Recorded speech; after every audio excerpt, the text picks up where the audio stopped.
a genuine opportunity to lay the foundations for a more stable and secure future for Palestinians and Israelis, and advance the goal of legitimate Palestinian government that reunifies Gaza and the West Bank, including East Jerusalem, and chart a course toward ending the occupation and advancing a political process that will ultimately end the conflict. The UN will continue to support Palestinians and Israelis to end the conflict and to realize a two-state solution in line with previous United Nations resolutions and international law. Mr. President, I thank you and this Council for your attention. I thank Mr. Alakbarov for his briefings. I now give the floor to the permanent observer of the Observer State of Palestine. Mr. President, at the outset, allow me to thank you for presiding over this open debate at such a pivotal moment for peace, justice, and human dignity. Allow me also to welcome the ministers who are with us, to thank Mr. Ramiz Alakbarov for his briefing, and to welcome again our friends, the 5 elected new members of the Security Council, Bahrain, Colombia, Democratic Republic of Congo, Latvia, and Liberia. 80 years after the end of the Second World War, the core principles upon which the United Nations were founded remain as critical as ever. The right of peoples to self-determination, the prohibition on the acquisition of territory by threat or use of force, and the rule of international law as the guarantor of the rights of individuals, regardless of race, religion, or nationality, and of nations, large and small. Those principles are the expression of the wisdom finally acquired by humanity following a devastating war, where peoples around the globe endured and witnessed aggression, genocide, crimes against humanity, and war crimes on a scale that altered the course of history and led to the founding of these United Nations to save succeeding generations from the scourge of war and to ensure international peace and security. It is these very principles that are at stake and under threat in Palestine. Asserting them there is upholding them everywhere. Abandoning them there is jeopardizing them everywhere. Mr. President, we welcome the ceasefire agreement reached last year under President Trump's plan, and we commend the personal engagement of President Trump and the US administration, as well as the tireless efforts of the mediators who have worked to implement it. We supported the ceasefire in good faith, even in the face of repeated breaches, with at least 500 Palestinians killed since the ceasefire came into effect, with many more wounded and ongoing destruction by the occupying power, and while life-saving assistance, including shelter, continues to be obstructed in the depths of this harsh winter. We support the plan because it offered an immediate path toward ending the killing and suffering, the famine, and unprecedented humanitarian catastrophe inflicted on the Palestinian people in Gaza. While we recognize that thousands of lives have been saved by the ceasefire, these goals are yet to be fully achieved. We welcome the completion of the release of all Israeli hostages and prisoners alive and deceased, including the recovery of the remains of the last Israeli body 2 days ago. We had repeatedly said that only a ceasefire could allow for this to happen.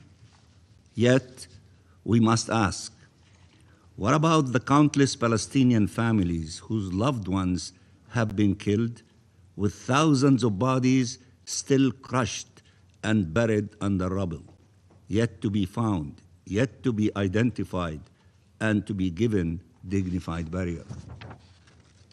What of the families who waited for the return of thousands denied, tortured, humiliated, starved, raped, or missing, raped or missing? What of the entire families obliterated from existence, or the survivors of genocide left with grave injuries and amputations, who will carry the devastation with them for all their lives? What of the trauma and loss of an entire people? The suffering of the Palestinian people, civilian men, women, and children, must be ended with equal urgency.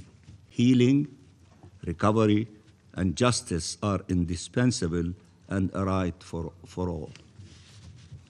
Full implementation of Phase 1 obligations, including an immediate end to the killing and unrestricted humanitarian access across the Gaza Strip, is essential. These are not new demands. They are the repeated calls of this Council and constitute obligations under international law. Moreover, Israel must end its ongoing war against humanitarian actors, including UNRWA and vital NGOs, whose safety and ability to operate have been repeatedly undermined.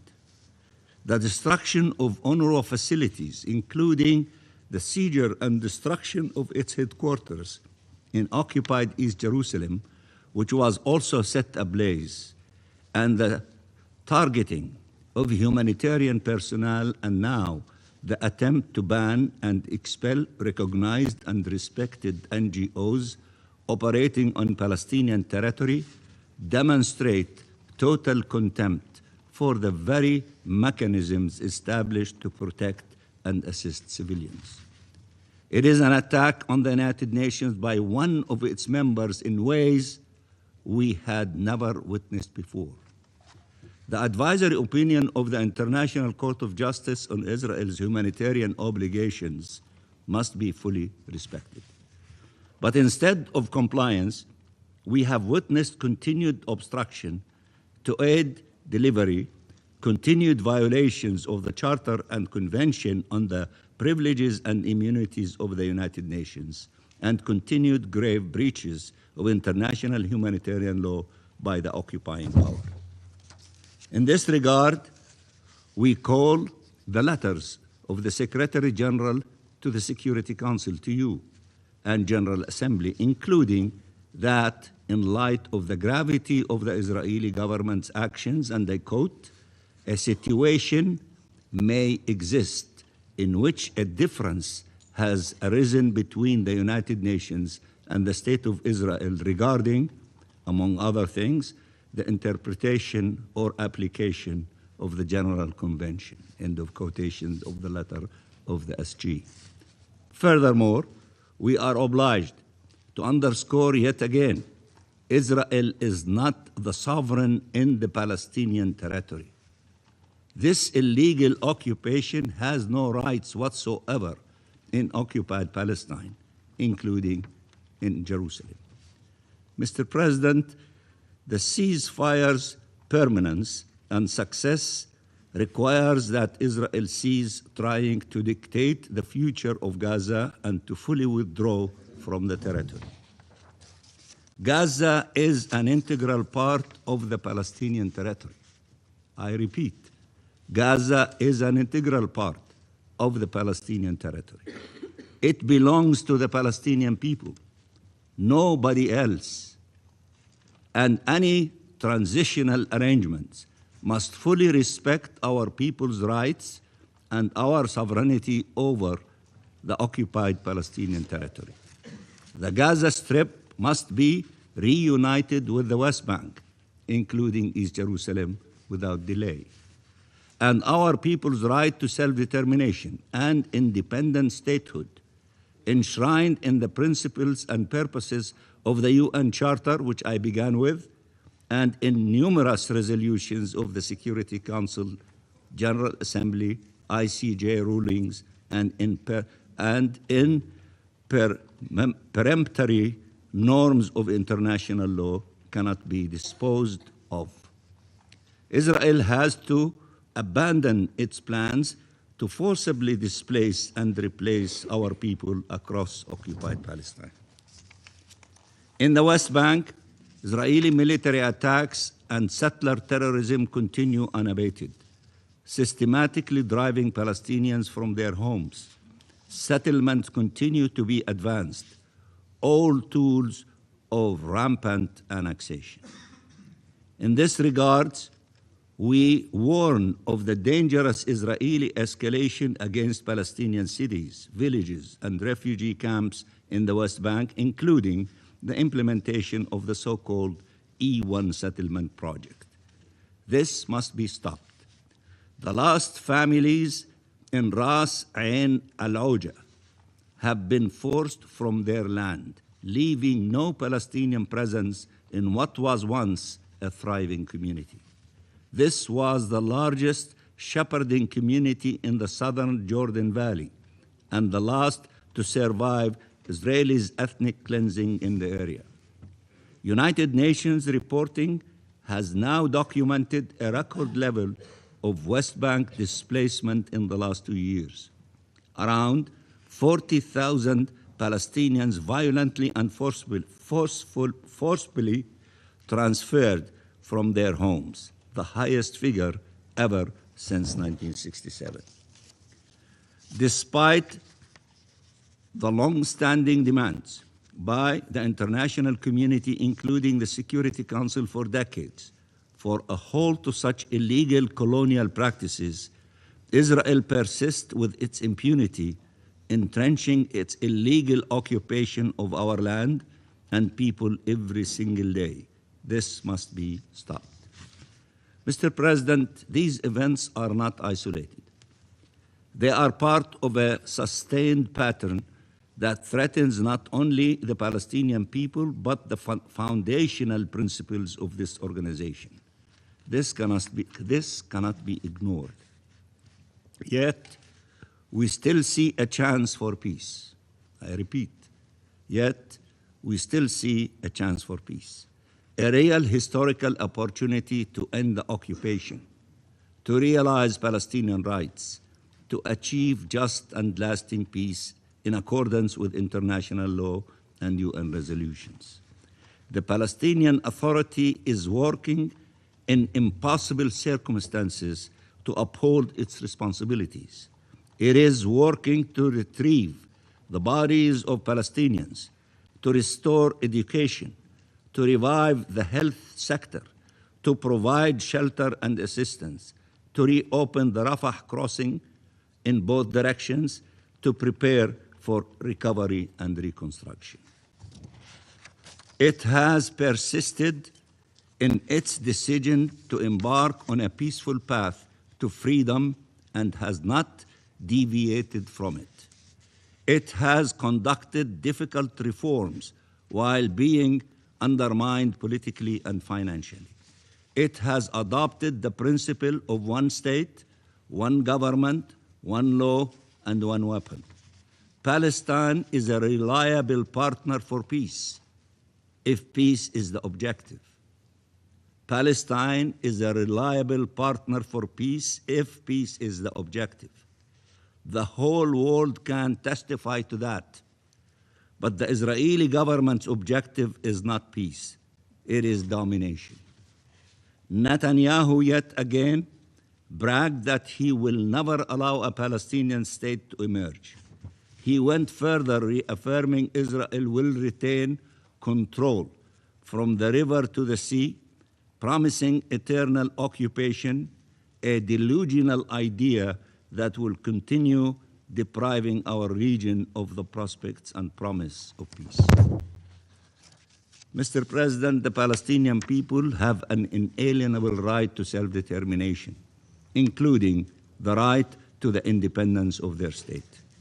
Any implementation of peace plans must be uphold this right fully and unequivocally, and must preserve the unity and territorial integrity of the West Bank, including East Jerusalem and the Gaza Strip. There must be no administrative or legal, or I should rather say illegal, measures that entrench division and occupation instead of bringing an end to them. Mr. President, the best way to consolidate the ceasefire is to move towards a just peace. This requires the mobilization of the international community as a whole, in charting a clear path away from occupation and war towards shared peace, security, and prosperity as foreseen by the New York Declaration and supported overwhelmingly by the member states of these United Nations. We must all work together to advance these noble objectives. We welcomed the launch of Phase 2 of the ceasefire agreement and the establishment of transitional bodies to help administer Gaza in the transitional period ahead of reunifying the West Bank and Gaza Strip under the Palestinian Authority as stated by this Council. Palestine must be central to and fully represented in any processes that determines its future. We reiterate our readiness to work with the United States and regional and international partners to ensure respect for the ceasefire agreement in line with international law. Our people are waiting for the recovery and rebuilding promised to them after so much pain and loss inflicted on them. We cannot let them down. Palestine needs a just peace more than any other country because it suffers most in its absence. It is seeking a peaceful path to freedom. We are seeking a peaceful path to freedom. It should be encouraged and supported, not undermined. We want our rights, the rights accorded to all nations, nothing more, but also nothing less and nothing else. I repeat, we want our rights, the rights accorded to all nations, nothing more, but also nothing less and nothing else. Free Palestine, peace in the Middle East, and I thank you very much, Mr. President. I thank the permanent observer of the Observer State of Palestine for his statement. I'll now give the floor to the representative of Israel. Thank you, Mr. President. First, I would like to thank the briefer and welcome the ministers who joined us today and the new members of the Security Council. Mr. President, from the first day of the war in Gaza, Israel has been clear before this Council about its goals. We had two goals: every hostage home, Hamas disarmed. With the return of Ran Gvili, I can finally say that the first goal has been achieved. Every hostage been brought home. What many believed was impossible is now a fact. We said we would bring them home, all of them, no matter how long it took. Now, for the first time since 2014, there is not a single Israeli hostage held in Gaza. This achievement was secured by the brave soldiers of the Israeli Defense Forces, young men and women who stepped forward with incredible determination, resolve, and courage. They defended our people. They brought our hostages home. They did so under fire, under pressure, and under relentless scrutiny, including from within this very chamber. Israel owes them a profound debt. The world owes them one as well. This effort was also driven and sustained by the leadership of the United States. The peace framework advanced by President Donald Trump and his administration created a path forward.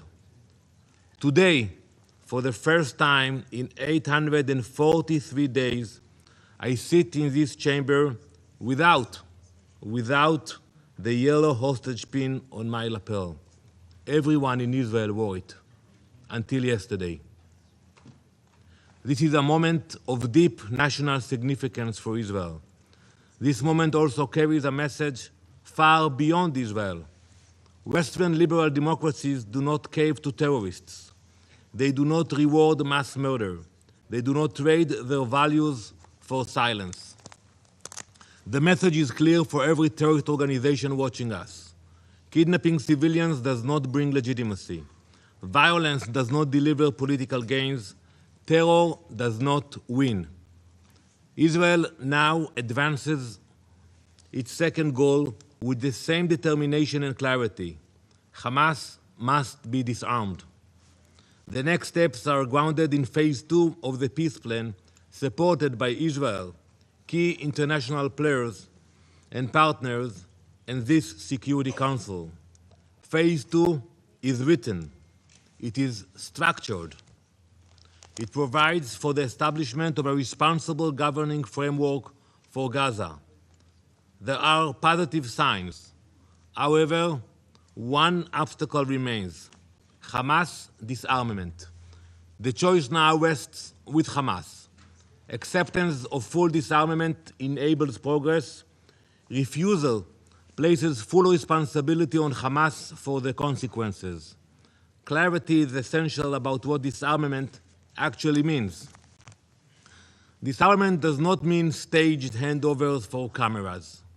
It does not mean weapons hidden underground while promises are made above ground.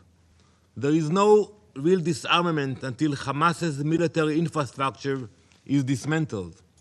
That includes weapons, command centers, and terror tunnels. No economic rebuilding can take place while Hamas remains armed. No civilian future can exist while a terrorist army controls Gaza. A genocidal terrorist organization should not have any weapons. Hamas understands this reality. That is why it delays, that is why it deceives. But don't just take Israel's word for it. Hamas put this in writing. In the final days of last year, Hamas released this manifesto, very impressive one. This document, a copy of which was sent to all of your missions this morning, removes all doubt about Hamas's real intentions. They wrote it. It wasn't us.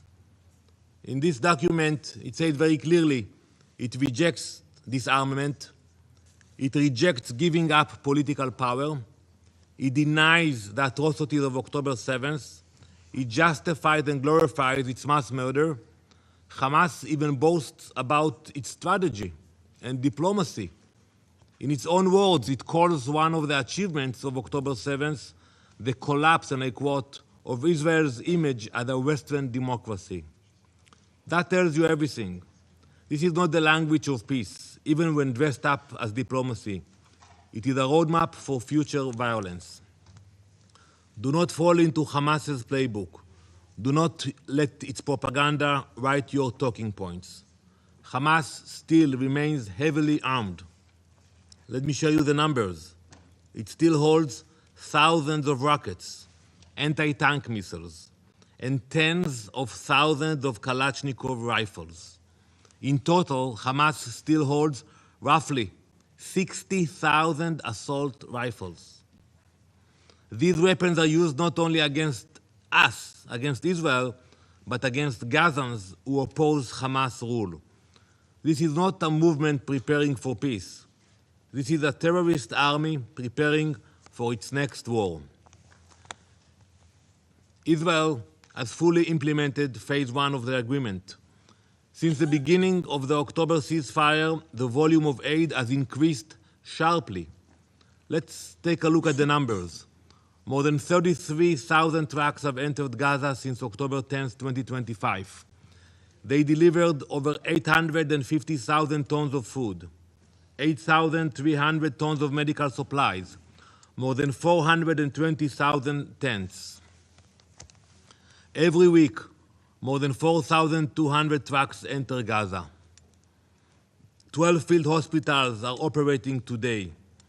Israel does not limit UN assistance and has invited agencies to increase daily deliveries. Israel has opened all major crossings into Gaza and earlier this week announced the reopening of the Rafah crossing. Aid is flowing, coordination continues. Mr. President, while attention remains fixed on Gaza, another crisis demands urgency. Iran. The Ayatollah regime is brutally repressing and murdering its own people. Behind 20 days of internet and telephone shutdowns and blackouts, civilians demanding freedom are executed, arrested, and silenced. Reports now indicate fatalities exceeding 30,000. That number should shock this council. Imagine for 1 minute a Middle East without this regime. Think about it for 1 minute. Billions of dollars would no longer be spent funding terror. Lebanon can regain its sovereignty finally from the claws of Iranian-backed Hezbollah. Syria could stop serving as an Iranian weapons corridor and move towards stability finally. Palestinians in Gaza and Judea and Samaria could focus on improving their lives instead of being trapped by armed radicals.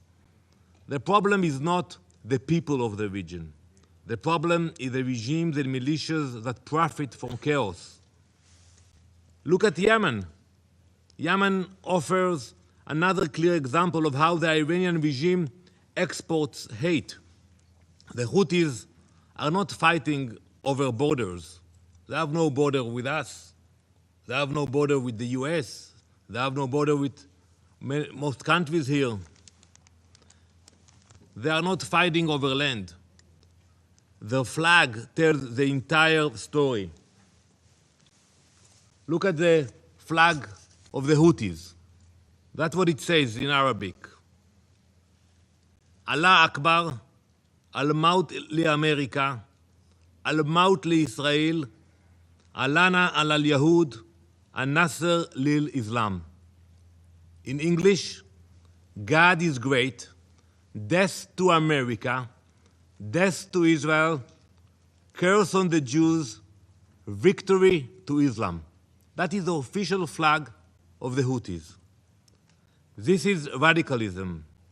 It is insanity.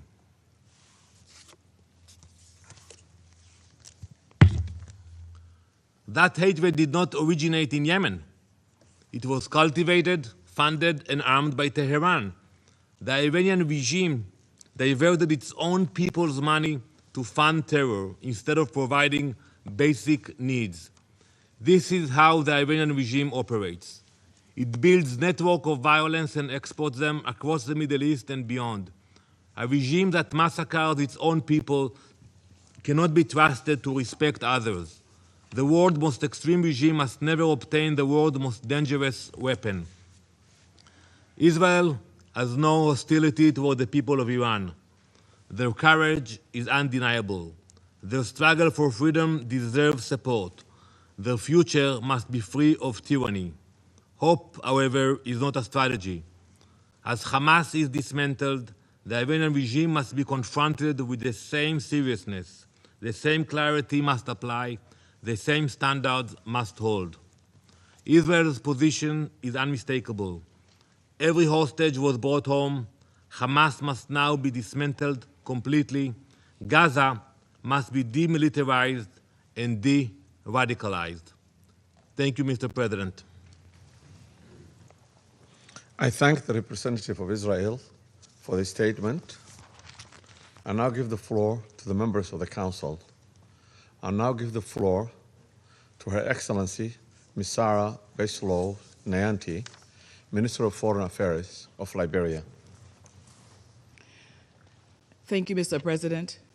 And I thank the Somali presidency for convening this high-level debate and the briefers for their insightful interventions. Mr. President, Excellencies, the Middle East is not a distant theater of conflict. It is a central test of whether this Council can still shape outcomes rather than merely cataloging suffering. In the Middle East, we do not confront one crisis. We face a chain reaction of wars, reprisals, and unresolved grievances, each feeding the next. Liberia's own experience reminds us that silencing guns matters, but peace does not come from silence of the guns alone. It comes from choices made early, deliberately, and sustained over time. Mr. President, for millions in the Middle East, war is not an interruption of life. It is life itself.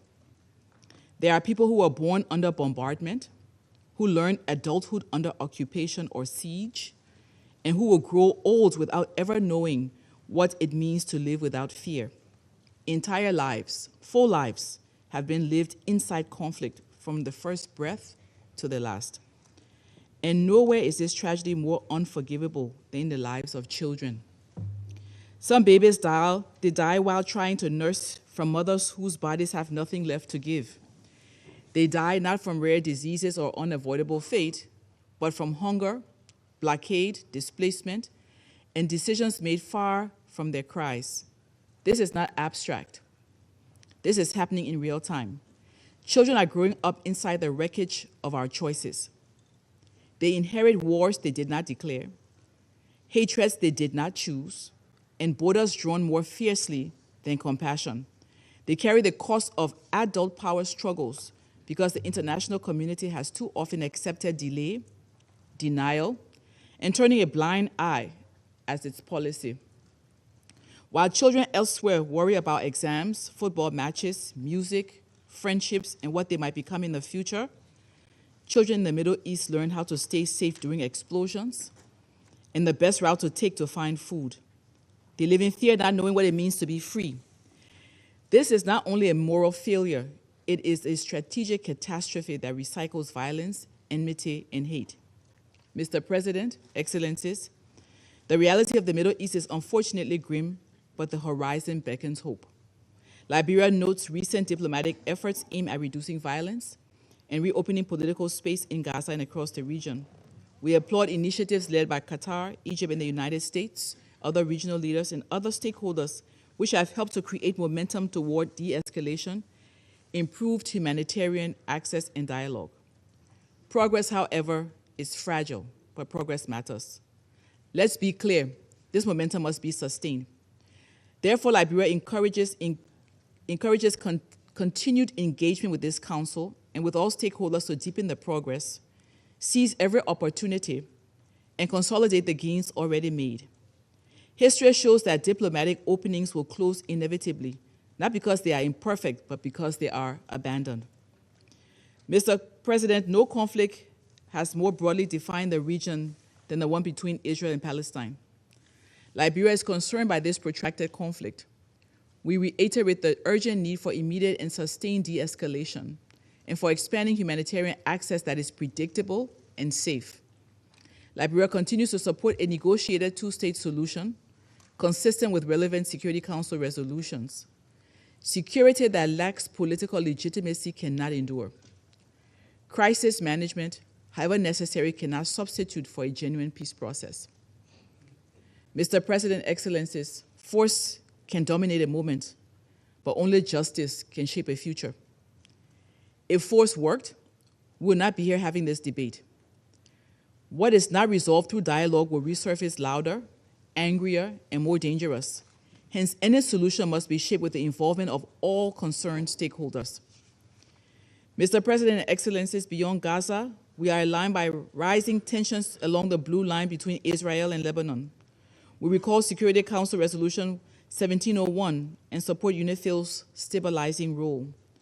In Syria, humanitarian suffering continues amid political paralysis. Resolution 2254 remains the agreed framework for sustainable peace. Regional engagement must translate into a political movement that is inclusive, but not an acceptance of permanent stagnation. In Yemen, fragile steps toward de-escalation offer a chance that must not be squandered. Dialogue remains the only path that does not end in more deaths and destruction. Peace in the Middle East cannot be defined simply by what ends. It must be defined by what begins. Dignity, justice, and the freedom for people to build ordinary lives. It must offer a future where Jews and Palestinians, Christians and Muslims, Arabs and non-Arabs can live not only side by side, but together working in the same hospitals, trading in the same markets, studying in the same universities, protecting shared water sources, building businesses, and competing in ideas rather than arms. Finally, Mr. President, Liberia will close with the following. We call for expanded regular humanitarian corridors into Gaza and all conflict zones in the region. We urge support for confidence-building measures facilitated by UN peace-building measures, peacekeeping, regional partners support. We encourage regional actors and international partners to sustain diplomatic momentum and avoid the collapse of current openings. We call on all stakeholders to support efforts that restore political legitimacy, governance capacity, and economic stability for both Israelis and Palestinians. And we stress the need to promote regional commitments to stop the use of children in conflicts and to shield schools and hospitals from attacks or misuse. Liberia stands ready to work with all council members for sustainable peace in the Middle East. Thank you, Mr. President. I thank Her Excellency Ms. Nianti for her statement. I now give the floor to His Excellency Mr. Georgios Gerapetraidas, Minister of Foreign Affairs of Greece. Thank you, Mr. President. I would like to thank the Deputy Special Coordinator for his briefing and welcome the new elected members of the Council. We're looking forward to working with all of you. Distinguished colleagues, as Greece continues its tenure on this Council, we do so with clarity of purpose and a strong sense of responsibility. At a time when the international system is facing profound challenges, the United Nations and the Security Council in particular continues to provide the central and indispensable framework for dialogue, cooperation and collective action in support of international peace and security.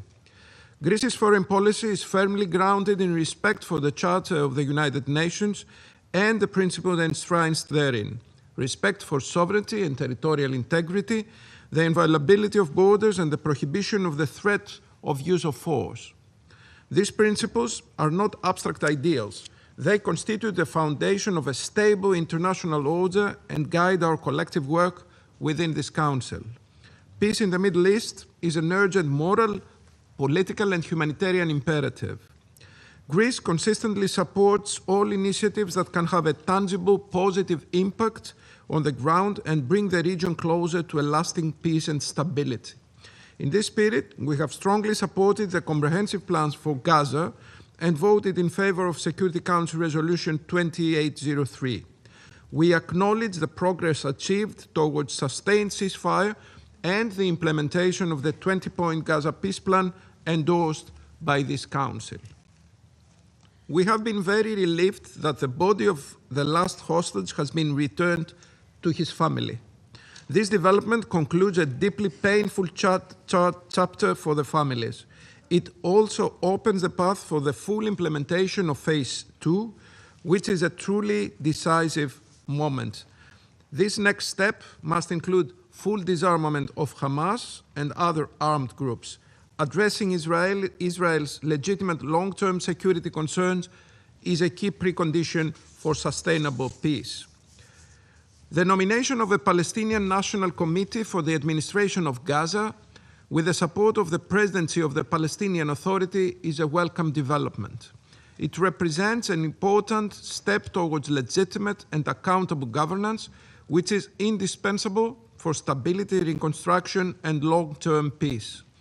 The future reconstruction of Gaza must be credible, coordinated, and firmly anchored in legitimate governance structures and embedded in a broader political and credible political horizon.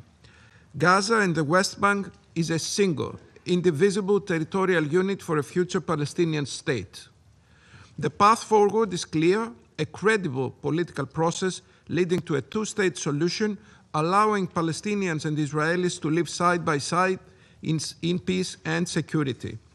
Greece stands ready to contribute actively and responsibly to the peace process, including through the scaling up of humanitarian assistance and the development aid in the West Bank. It continues to provide treatment to children from Gaza in Greek hospitals. We are also actively contributing to efforts aimed at stabilizing security conditions in Gaza, including through our participation in the Civil-Military Coordination Center. Overall, our objective is clear: to help prepare the ground for the day after in Gaza, in close cooperation with the Palestinian National Committee and the Palestinian Authority, as well as with key regional partners such as Egypt. Peace requires the protection of civilians. Today, despite significant progress on the delivery of food and other goods, the humanitarian situation in Gaza remains difficult. Harsh weather conditions, devastated infrastructure, and shortages of food, water, and medical supplies continue to exacerbate suffering. Humanitarian access, including via Cyprus Maritime Corridor, must therefore be unimpeded. We're also concerned with recent developments affecting UNRWA, notably the demolition of its facilities in East Jerusalem. Beyond Gaza, the situation in the West Bank is steadily deteriorating. Rising settler violence, including against Christian communities, erodes trust and fuels instability on the ground. We also call for a halt to settlement activities, including in the E1 area. As the Greek Prime Minister stated during his recent visit to Ramallah and Jerusalem, Greece's support for the Palestinian Authority is unwavering. It remains the legitimate representative of the Palestinian people, and as such must be empowered politically and financially. The Palestinian Authority has been very serious in promoting reforms. Withheld tax revenues must be released immediately. Equally, the preservation of the status quo of the holy sites in Jerusalem is of paramount importance. Jerusalem is not only a city of profound religious significance, but a litmus test for coexistence and mutual respect.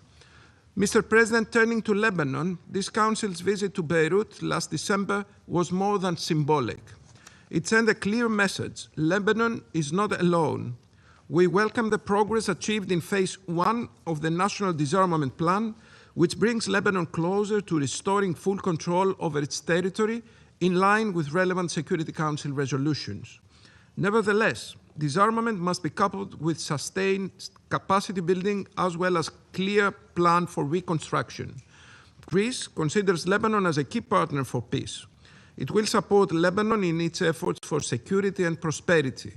It recently delivered military equipment to the Lebanese armed forces and stands ready to do more.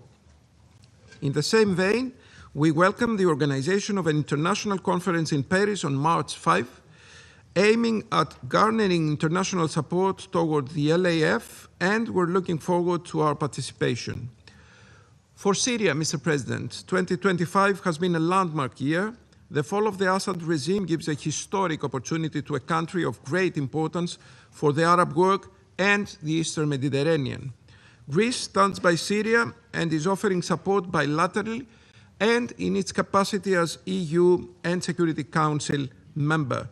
We must acknowledge the progress achieved so far, but we should also not disregard the persisting challenges. We welcome the assurances by the Syrian government regarding adherence to international law and good neighborly relations. We expect them to be honored, especially in terms of maritime delimitations with neighboring states. Syria's sovereignty, unity, and territorial integrity must be fully respected. We also support the country's engagement with the United Nations and warmly encourage its further enhancement, looking forward to the prompt establishment of the Office of the Special Envoy in Damascus. At the same time, we should not forget that 2025 was marked by violence against Alawites, Druze, Christians, and lately the Kurds. We need more information, clarity, and indeed accountability. We reiterate the need for an inclusive transition and protection of all Syrians, including women, without any discrimination whatsoever due to religious or ethnic background, as a prerequisite for stability and recovery. Syria's wealth lies in its diverse and pluralistic society.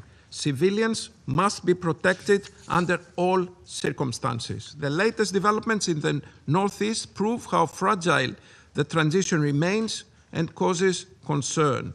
The ceasefire agreement reached between the Syrian government and the SDF should be fully implemented by all sides. We call on all actors, including external actors, to act with restraint and avoid escalation that could destabilize the country and exacerbate ethnic tensions. The protection of Kurds must be fully ensured and their political and cultural rights safeguarded in a united Syria. We would also like to underline the need to tackle terrorism and extremism and address the military and security sector reform.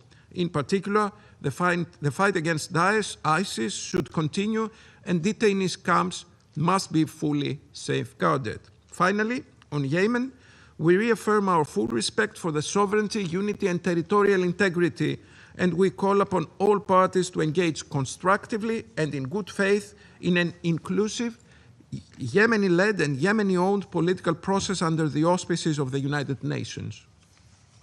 Despite the escalation in the south, we remain vigilant.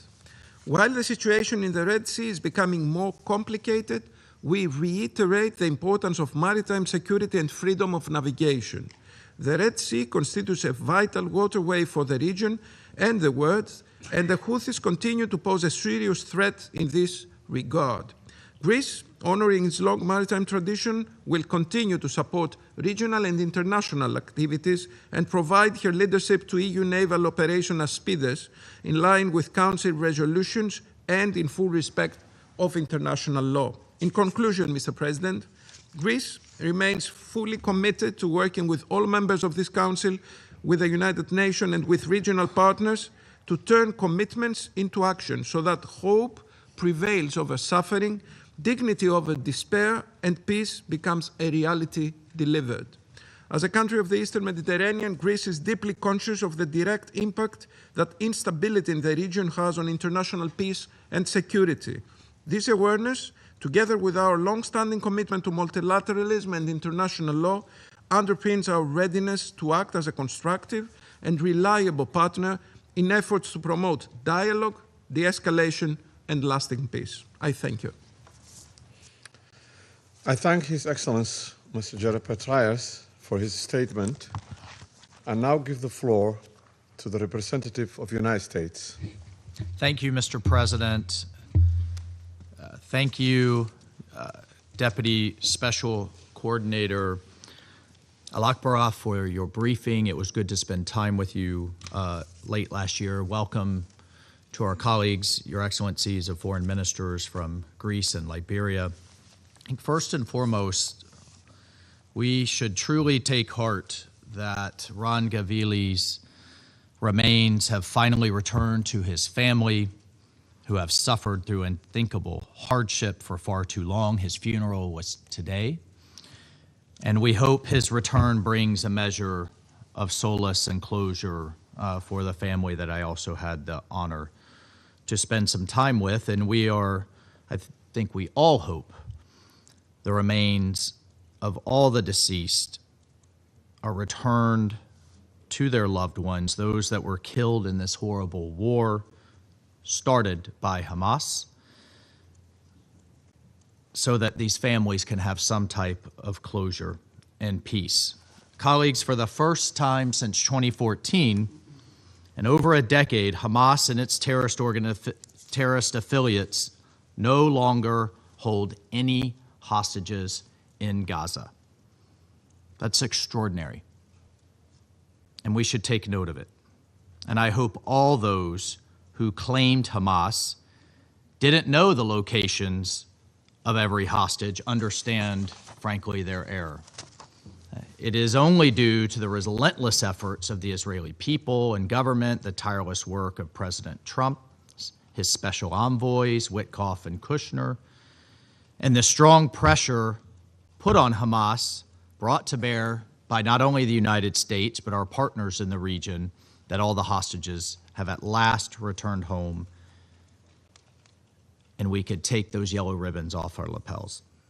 Colleagues, on January 16th, President Trump celebrated the formation of the National Committee for the Administration of Gaza. For the first time since 2007, the people of Gaza who desperately want peace, and they want peace and not Hamas, its supporters or its enablers, they have an opportunity to chart a peaceful future for the Gaza Strip. We are grateful, deeply grateful, for Dr. Ali Sheikh's leadership of the National Committee and for our partnership with those serving alongside him to restore public services, to rebuild civil institutions, and to stabilize daily life in Gaza. Last week in Davos, President Trump announced the Board of Peace, and with it, the transition to phase 2 of the 20-point plan, both of which were established and endorsed by this committee in Resolution 2803. The results of phase 1 speak for themselves. A ceasefire that the entire world were begging for and demanding. Humanitarian aid that was so desperately needed.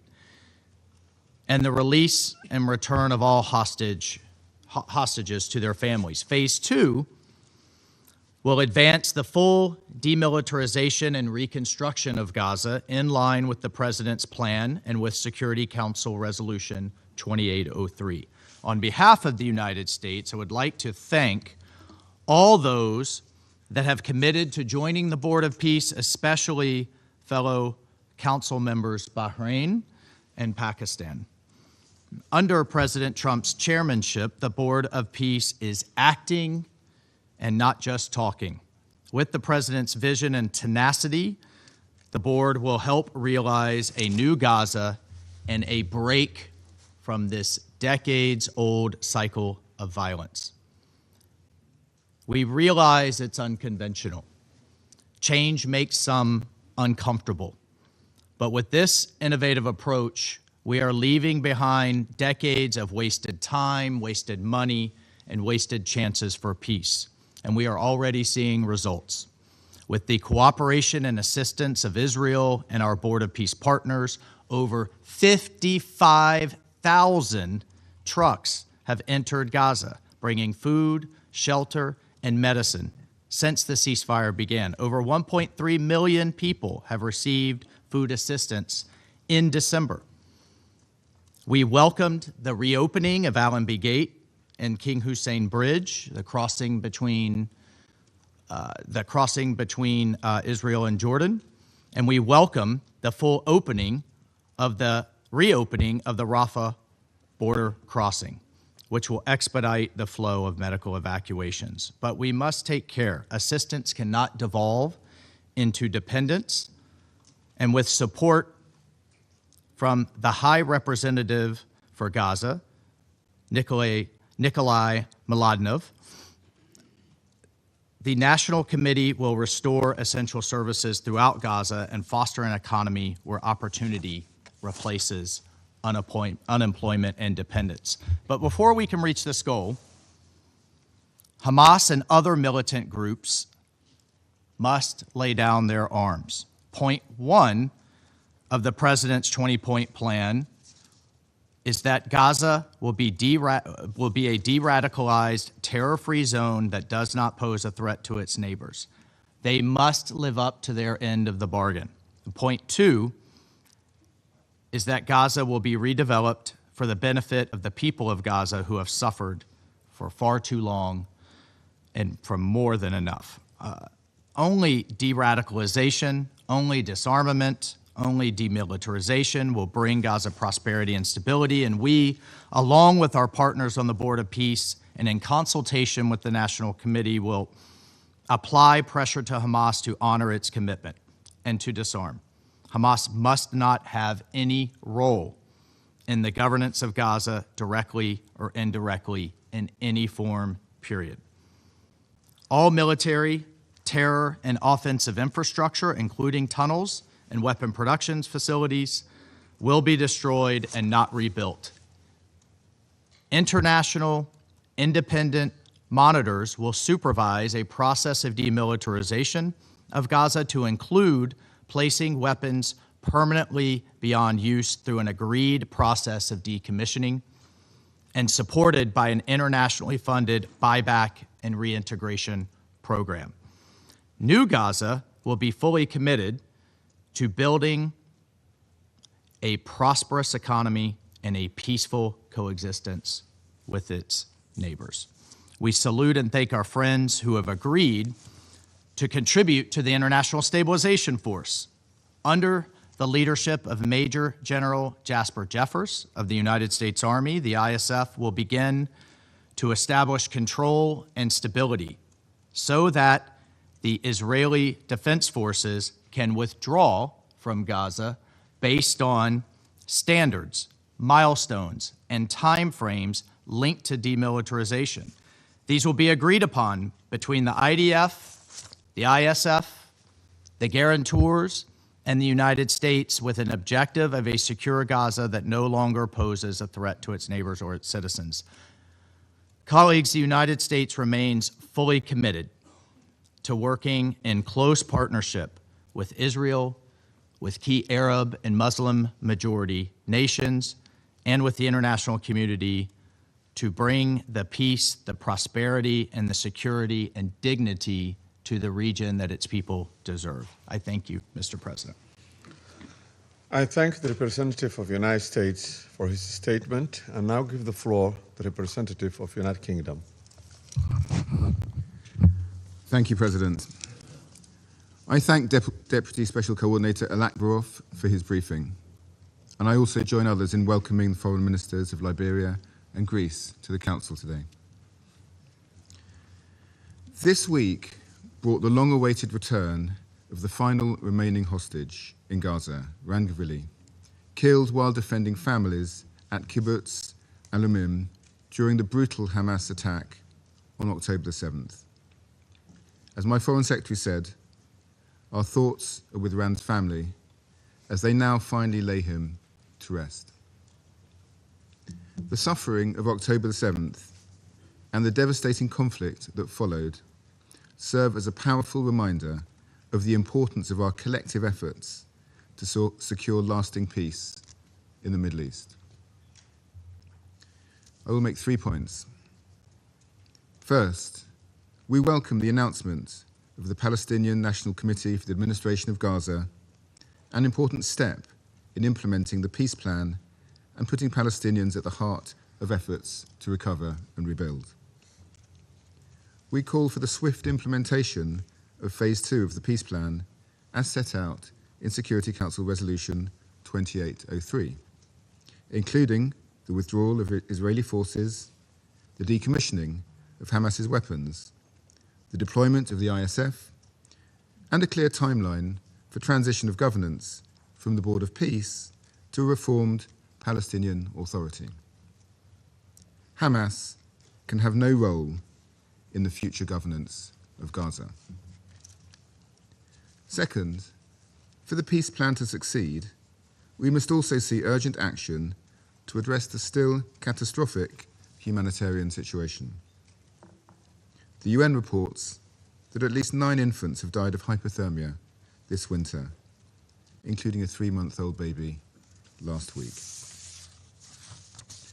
This is completely unconscionable, especially when life-saving shelter and medical supplies remain at the border, blocked by Israeli authorities. We welcome Israel's commitment to partially open the Rafah crossing. But this is not enough. Rafah and all crossings must be fully opened to allow life-saving humanitarian supplies to enter at scale.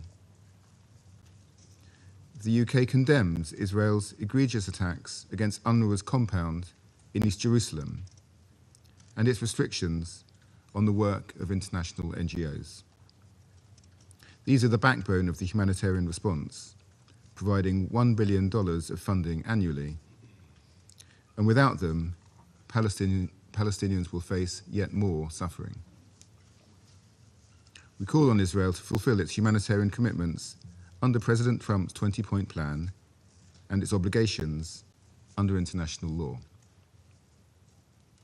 Finally, we cannot allow the deeply concerning trajectory of Israeli actions in the West Bank to undermine our efforts to secure peace.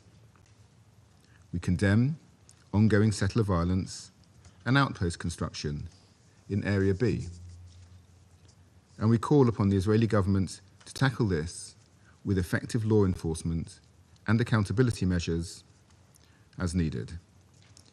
Israeli movement restrictions and incursions into Area A must cease.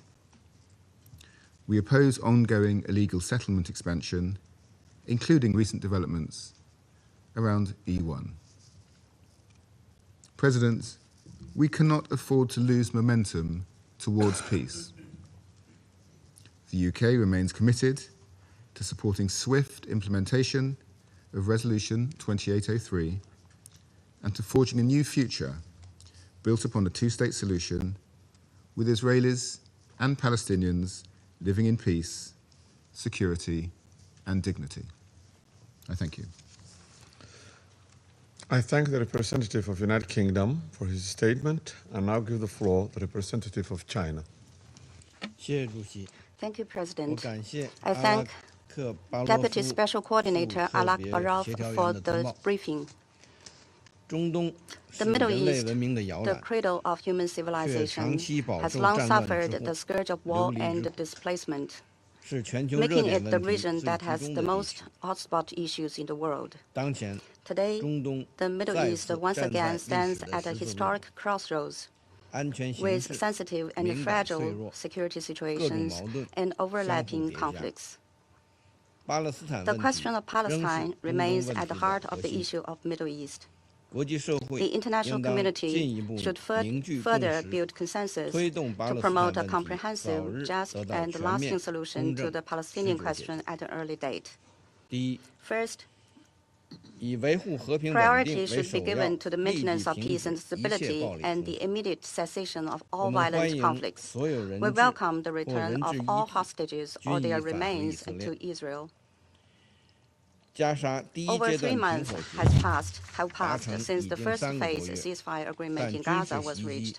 However, military strikes are still ongoing and civilian casualties continue to rise. The situation in the West Bank remains tense, where the occupying power continues to expand settlements and condone settler violence.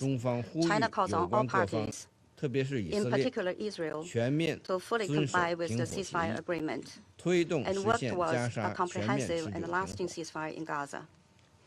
Israel should immediately halt settlement activities and curb settler violence. Second, it is crucial to alleviate civilian suffering and ensure unhindered humanitarian access to occupied territory. The humanitarian situation in Gaza remains dire, with restricted access for humanitarian assistance. We urge Israel to fulfill its obligations under international humanitarian law, open all border crossings, lift restrictions on humanitarian access, and cease its suppression of humanitarian agencies.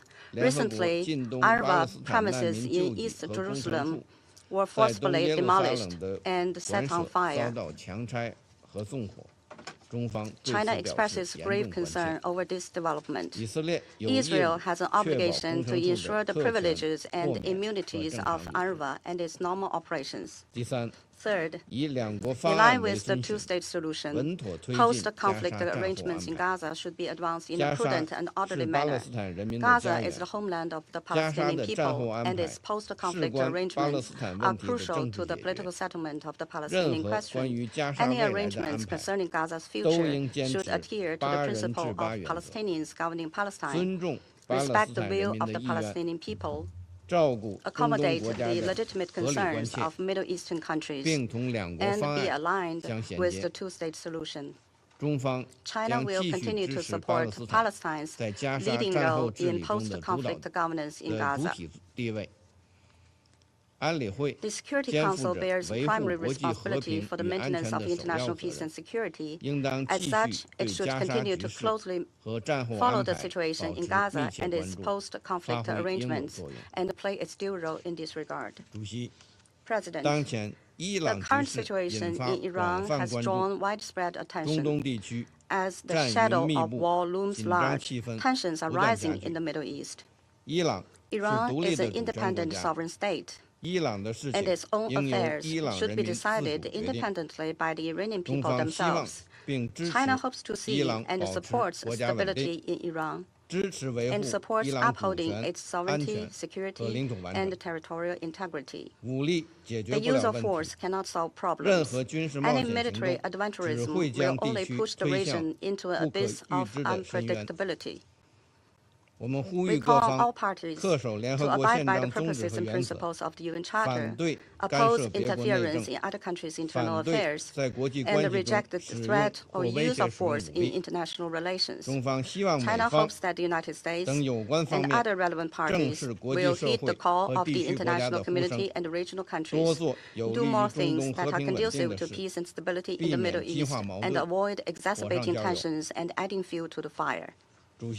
President, the Middle East belongs to the people in the region.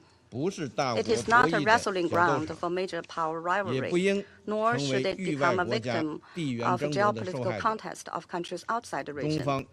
China stands ready to work with the international community to respect the choice independently made by the people in the region, take seriously the legitimate concerns of regional countries, and jointly play a constructive role in promoting peace and stability in the Middle East. Thank you, President. I thank the representative of China for his statement and now give the floor to the representative of France. Thank you, Mr. President. I would like to begin by thanking the Deputy Special Coordinator for the Middle East Peace Process, Mr. Ramiz Alakbarov, for his briefing. I would also like to welcome Their Excellencies, the Minister for Foreign Affairs of Liberia and the Minister for Foreign Affairs of Greece. And I welcome the presence of our colleagues, permanent representatives of Palestine and Israel, as well as the participation of other countries in this open debate. Mr. President, 100 days after the attainment of a ceasefire in Gaza, thanks to the efforts of the United States, Egypt, Turkey, and Qatar, that we welcome, the humanitarian emergency persists. The response to the immense needs of the population remains largely insufficient. It is urgent that Israel remove all obstacles to humanitarian access. The United Nations and NGOs must be able to operate independently and impartially throughout Gaza in accordance with international humanitarian law. We ask for an end to the deregistration of dozens of international NGOs, including many French ones. Secondly, the increasing pressure on UNRWA, which has resulted notably in the demolition of its headquarters in Jerusalem, in violation of the privileges and immunities of the United Nations. Thirdly, excessive restrictions on goods, including so-called dual-use items. And finally, fourthly, the persistent closure of certain crossing points. In this regard, the Rafah crossing point must be fully opened in both directions in accordance with the peace plan. Mr. President, France pays tribute to Ran Gvili, the last Israeli hostage held by Hamas, whose remains were able to be repatriated to Israel, and extends its condolences to his family and his loved ones. This repatriation paves the way to the end of the Hamas attack on the 7th of October and the inhuman capture of 250 people that were submitted to endless nightmares. This leads to the opening of the second phase of the peace plan for Gaza, which must make it possible to achieve lasting peace. France welcomes the mediation efforts of the United States, and we call upon all parties to honor their commitments. The establishment of a national committee for the administration of Gaza is which is an integral part of Palestine, is an essential element of Palestinian ownership of this new phase. This national committee must be deployed on the ground and respond to the population's urgent needs with the support of the Palestinian Authority and the support of the international community. France intends to contribute fully to this effort. This step must pave the way to the disarmament of Hamas that should no longer have any role to play in the governance of Gaza, and there should be a return of the reformed Palestinian Authority to Gaza in order to restore a credible political horizon for the two-state solution in accordance with the New York Declaration. With regard to the establishment of the Board of Peace, its founding text raises major political and legal questions, particularly concerning its scope of application and its governance. France recalls that its action was authorized by the UN Charter and Resolution 2803. It's important, therefore, that the Security Council be regularly informed of the progress made in the implementation of Resolution 2803. Mr. President, the situation in the West Bank and East Jerusalem continues to deteriorate. Settler violence, the acceleration of settlement activity, including the advancement of the E1 project, the intensification of military operations and violations of the status quo at the holy sites undermines prospects for peace, including the implementation of the peace plan. France condemns all violence. We condemn the attack of Palestinian in the north of Israel, leading to deaths. We condemn the settler attack of the 17th of January east of Ramallah, during which local residents and foreign nationals, including a French citizen, were assaulted. We call on the Israeli authorities to shed full light on this attack and to initiate proceedings against those responsible. Over and above this, we would recall that peace and security for Israelis as well as for Palestinians, and this has been pointed out clearly by the General Assembly last September, involves the establishment of a two-state solution in all its aspects. France would also, Mr. President, like to take this opportunity to address two messages to the Council and to the region. First of all, the importance of respecting the ceasefire in Syria and of integrating the Syrian democratic forces into the Syrian army and state institutions. Secondly, the need to support the progress made by the Lebanese authorities in favor of the state's monopoly on weapons. To this end, France will organize with the United States and Saudi Arabia an international support conference on the 5th of March in Paris. Thank you. I thank the representative of France for his statement and now give the floor to the representative of Denmark. Thank you, Mr. President. And let me also thank Deputy Special Coordinator Alakbarov for his informative briefing.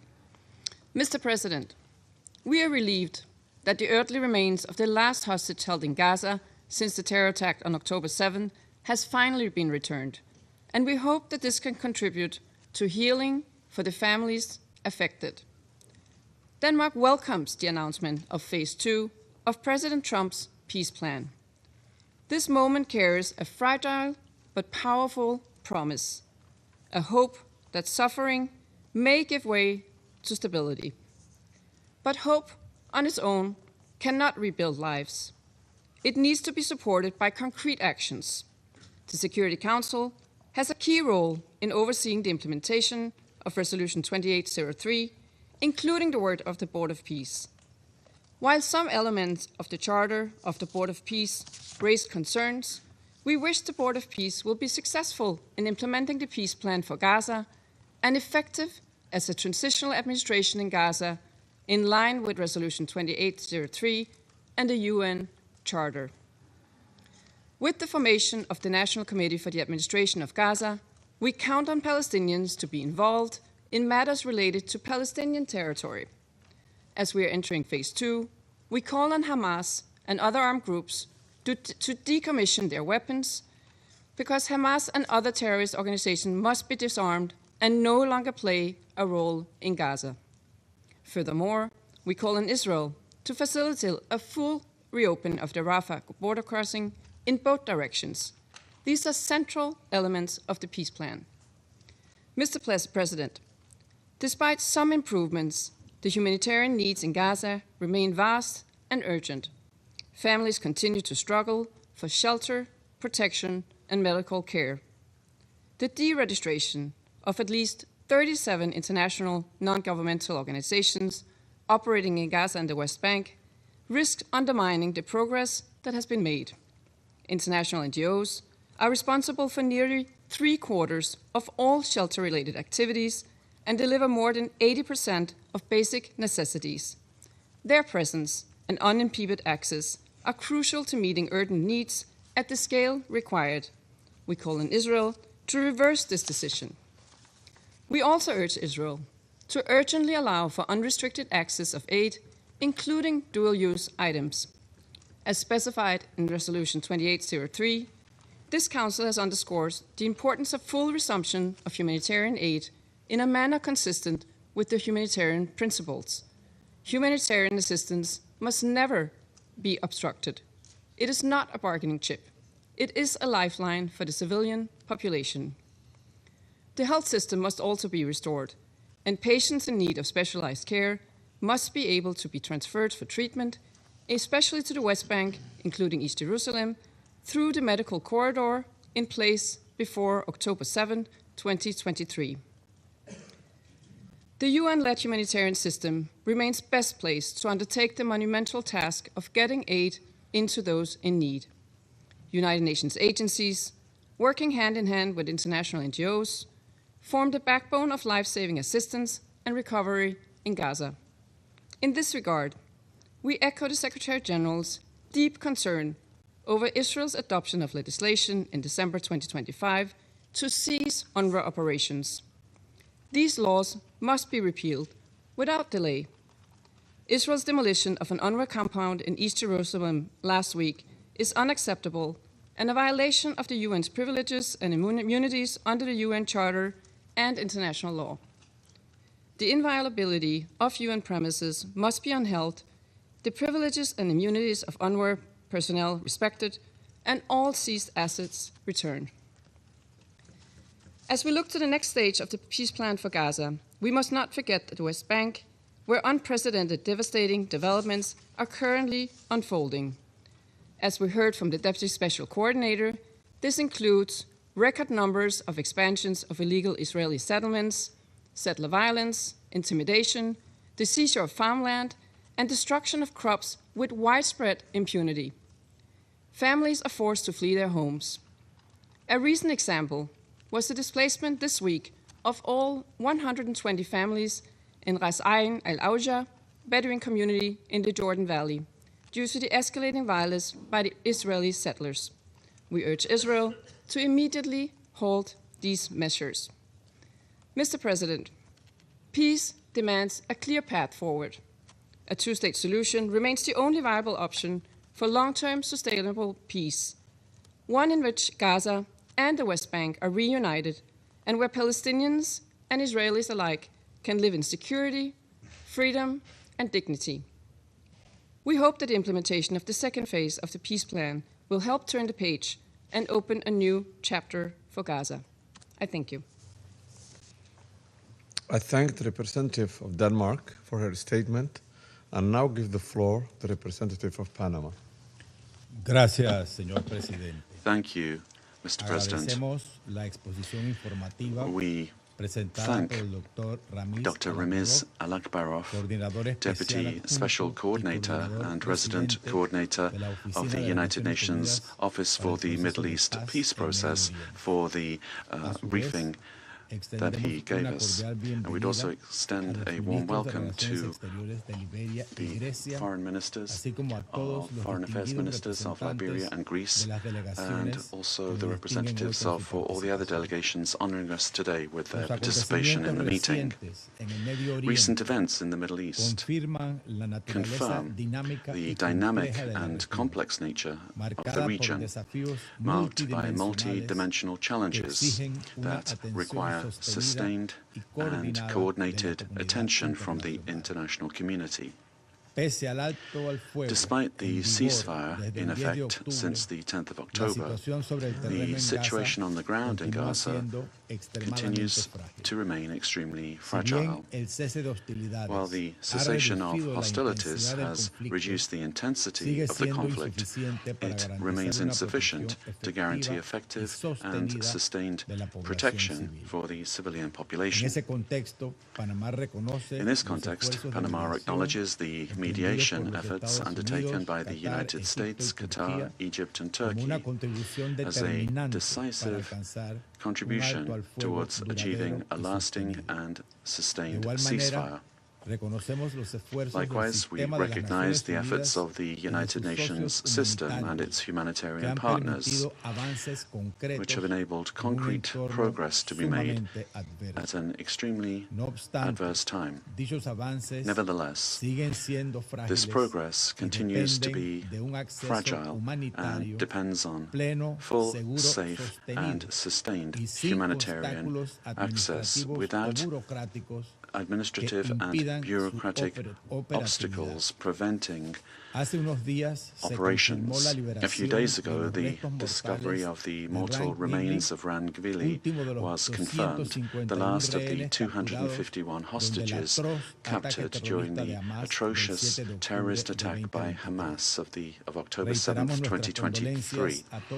We reiterate our condolences to all the families of the victims and express the hope that the people of Israel may finally bring this tragic episode to a close. Panama voted in this council in favor of Resolution 2803 of 2025, convinced of the need to open a political space that would allow for the consolidation of the cessation of hostilities, facilitate humanitarian assistance, and lay the foundations for a phase of stabilization and transition in Gaza.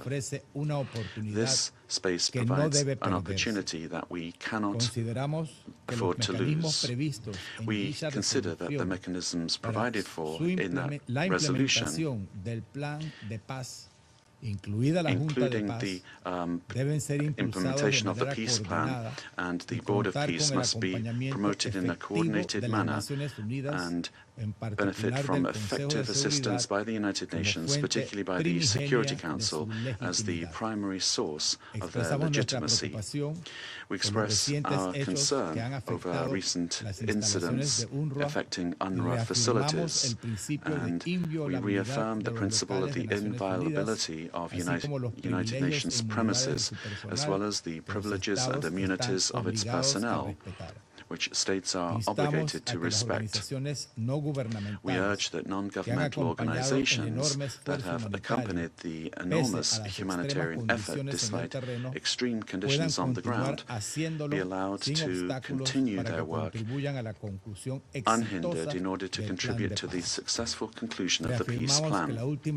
We reaffirm that the only sustainable and humane path is one that allows the peoples of Israel and Palestine to live side by side in peace, security, and dignity, hopefully in the near future. Furthermore, we observe with concern the disproportionate measures adopted by the government of the Islamic Republic of Iran in response to citizen demonstrations intended to express legitimate demands for freedom, arbitrary detentions, enforced disappearances, restrictions on freedom of assembly, and actions aimed at silencing the families of victims contravene international human rights obligations and reinforce the urgency of giving voice to the Iranian people and opening avenues towards engagement with the international community. With regard to Syria, Panama reaffirms its support for a Syrian-led and Syrian-owned political transition process, emphasizing that lasting peace will only be possible through the inclusive integration of all minorities while respecting national sovereignty and the country's territorial integrity. We value the recent efforts of the interim authorities to prioritize containment and dialogue in Aleppo and its surrounding areas, and we reaffirm the obligation of all parties to comply with the January 19th agreement, respect international humanitarian law, for and protect the civilian population. Likewise, Panama underscores that terrorism continues to pose a serious threat to peace and security in the region. We reiterate the need to prevent the reactivation of terrorist groups, to securely manage detention centers, and to ensure the responsible repatriation of foreign fighters. We also maintain particular attention on the situation in southern Yemen, where in recent weeks there has been an increase in tensions and clashes that severely affect security, stability, and the humanitarian conditions of the civilian population. In this context, we reiterate the need to prioritize a genuinely national agenda, and we underscore the central role that the Yemeni people themselves must play in decisions regarding their future and the governance of their country. Similarly, the situation in Lebanon continues to be characterized by high volatility. The visit carried out by this Council in December made it possible to observe the fragility of the current ceasefire, persistent tensions along the southern border, and the challenges associated with the implementation of Resolution 1701 of 2006.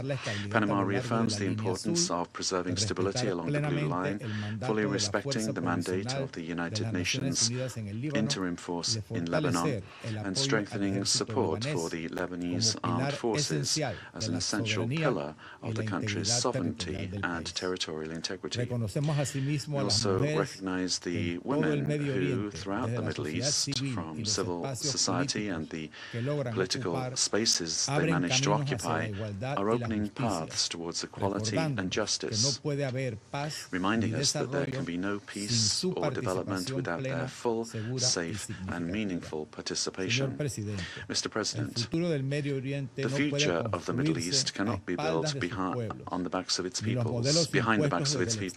Neither models imposed from the outside nor the intransigence of political actors without legitimacy or popular support offer solutions to the complex challenges facing the region. The region's stability and its contribution to international peace and security will be the result of the sum of actions, which, though they may seem small, reflect the sacrifice of women and men who save lives, feed the most vulnerable, educate children, and choose peace over violence every day, bearing witness to the fact that the best future is one that is built on respect for difference. Thank you very much. I thank the representative of Panama for his statement, and now give the floor to the representative of the Russian Federation. Mr. President, we thank the UN Deputy Special Coordinator for the Middle East Peace Process, Ramiz Alakbarov, for the briefing on the state of affairs in the region. The dynamics of the situation of recent days in the area of the Palestinian-Israeli conflict does give us grounds for cautious optimism and does give us hope for a definitive transition from the logic of confrontation and violence to diplomacy and economic revival. We welcome the return to Israel of the body of the last hostage, Ron Gveli. This became possible thanks to the transfer of information on his whereabouts by the Palestinians.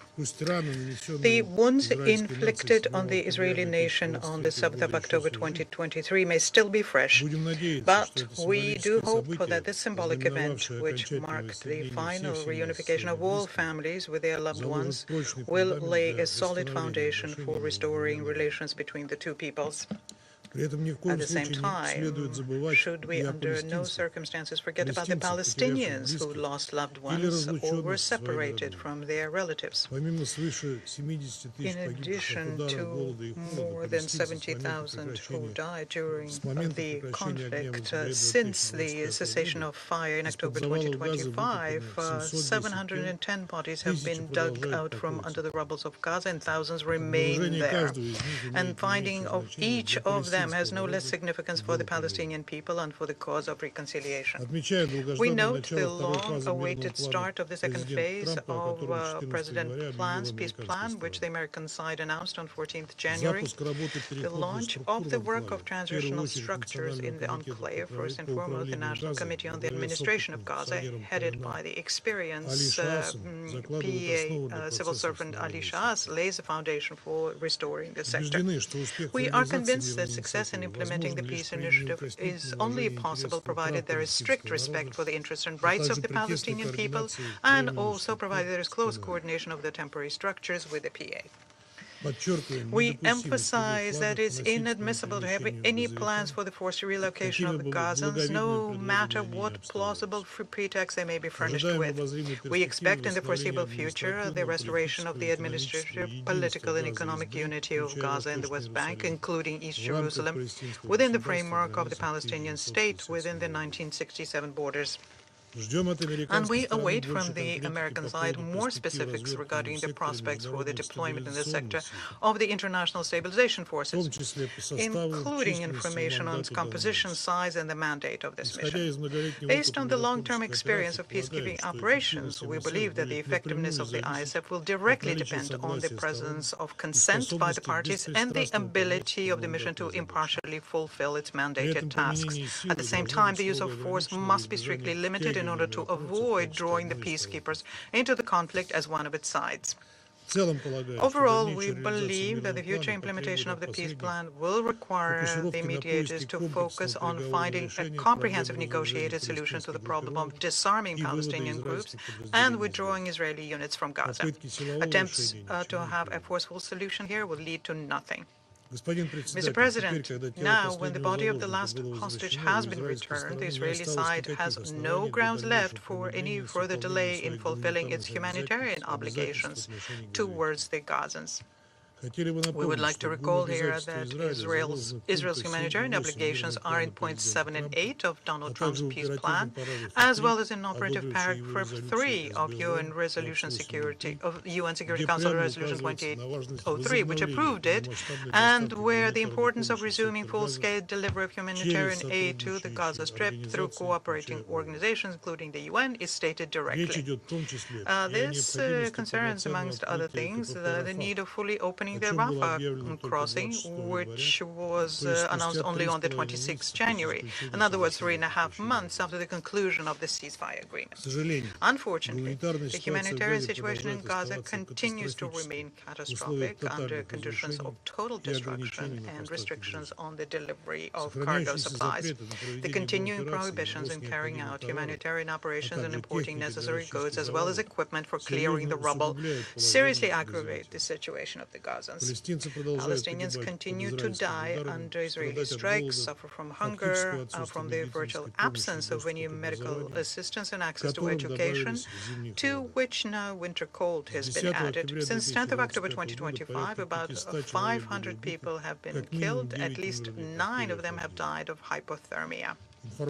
Information coming from humanitarian organizations clearly shows the disproportion between the scale of humanitarian needs and the actual level of response to them. Moreover, there is serious concern about the trend towards further diminishing of humanitarian activity, including through the introduction by Israel of additional requirements for the registration of humanitarian NGOs. These NGOs account for a significant share of vital work.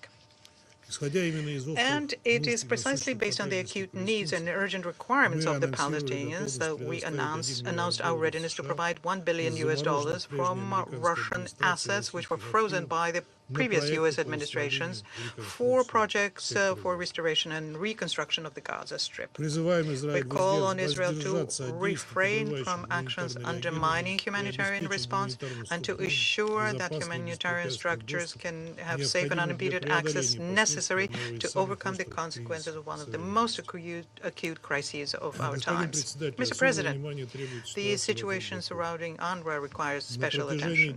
For decades, the agency has been playing a key and irreplaceable role in providing assistance to the Palestinian population, both in the OPT and in the neighboring Arab countries. The mandate of the agency was extended for yet another 3-year period until 30th June 2029 by UN General Assembly Resolution 80/78, for which an overwhelming majority of member states voted in favor. UNRWA also bears historic responsibility to assure the implementation of Resolution 194 on the right of Palestinian refugees to compensation and return.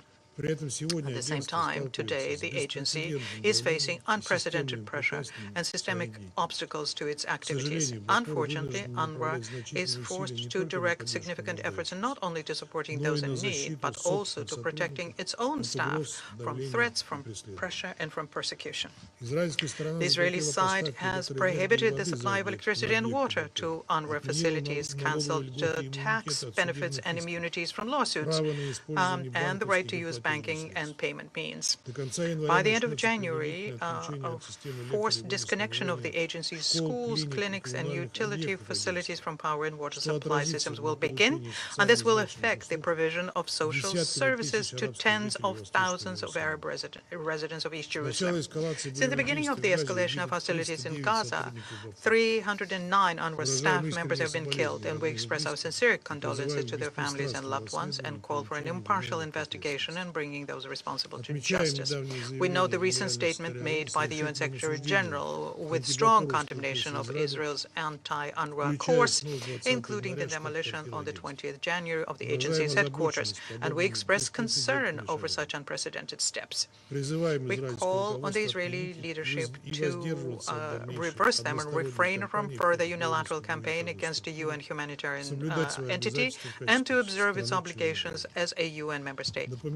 We recall the option contained in Secretary General's letter dated 8th of January regarding the referral of the issue to the International Court of Justice in case it's impossible to resolve the differences under the 1946 Convention of Privileges and Immunities of the UN bilaterally. Now, regarding Jerusalem, we note our commitment to Security Council resolutions 476 and 478 about its occupied status and on the non-recognition of Israelis' actions extending its sovereignty to the city. Mr. President, the position of our country in the Palestinian-Israeli settlement is principles and not subject to political changes. We reaffirm our support to the two-state formula and a just solution to the Palestinian problem on a universally recognized international legal basis, without which it is impossible to achieve genuine peace and lasting security in the Middle East. I thank you. I thank the representative of Russian Federation for his statement. I now give the floor to the representative of Pakistan. Thank you, Mr. President. We also join colleagues in thanking Deputy Special Coordinator for the Middle East Peace Process, Mr. Ramiz Alakbarov, for his comprehensive briefing. And we welcome UN's continued commitment to remain engaged on the Palestinian question in all its aspects. Pakistan welcomes the convening of this open debate at a time when cautious diplomatic progress coexists with serious humanitarian situation and continued violations on ground in Gaza and the rest of the occupied Palestinian territory. Mr. President, the unresolved Palestinian question is at the core of the instability in the Middle East. Palestinian people have endured decades of illegal occupation, marked by dispossession, brutal repression, and the denial of their inalienable rights, including the right to self-determination. Over the past 2 years in Gaza, this suffering escalated to an unprecedented scale, resulting in widespread civilian casualties, mass displacement, almost total destruction of infrastructure, and severe humanitarian deprivation. Against this backdrop, the international community sought to re-anchor efforts towards diplomacy and a credible political pathway towards peace. Initiatives such as the high-level conference on the peaceful settlement of the question of Palestine held last July, as well as President Trump's 20-point peace plan, subsequently endorsed by the Security Council Resolution 2803, reflect this renewed engagement. In line with Resolution 2803, the commencement of the second phase of the peace plan, including the establishment of the National Committee for the Administration of Gaza and the establishment of the Board of Peace and executive committees, are important steps. As intended in the plan, these measures should now help consolidate the ceasefire, secure a permanent cessation of hostilities, facilitate transitional arrangements, enable recovery and reconstruction, ensure the provision of humanitarian assistance at scale, and prepare the ground for a sustainable and credible political process towards Palestinian self-determination and statehood. However, we are deeply concerned that the fragile situation in Gaza remains under constant strain. Ceasefire violations continue unabated and civilian lives remain at risk. Increased pressure on international humanitarian organizations, including deregistration measures and restrictions on humanitarian operations, are impeding assistance and protection for the most vulnerable. We strongly condemn Israel's continued attacks on the UN premises and UNRWA, including the recent demolition of UN compound in the Sheikh Jarrah neighborhood of occupied East Jerusalem. Such actions undermine the stabilization efforts and threaten the limited progress achieved so far. UNRWA's operations remain essential and must be safeguarded. President, Pakistan, together with other Arab and Islamic countries in the Group of Eight, has joined the Board of Peace in support of its mandate as endorsed by the Security Council Resolution 2803.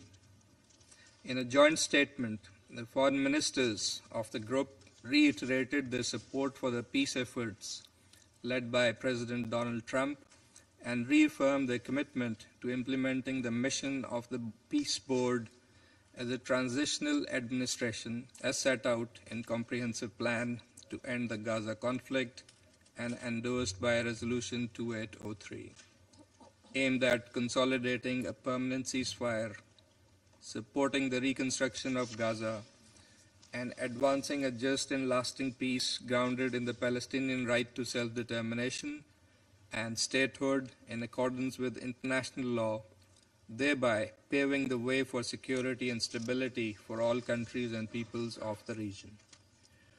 To ensure that current initiatives deliver tangible results, Pakistan underscores the following priorities.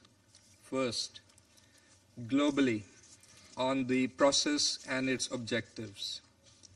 We hope that the Board of Peace, under the framework of Resolution 2803, will lead to concrete steps towards the implementation of a permanent ceasefire, further scaling up of humanitarian aid, reconstruction of Gaza, and realization of the right to self-determination of the people of Palestine through a credible, time-bound political process consistent with international legitimacy and UN resolutions, resulting in an independent, sovereign, and contiguous state of Palestine based on pre-1967 borders, with Al-Quds al-Sharif as its capital.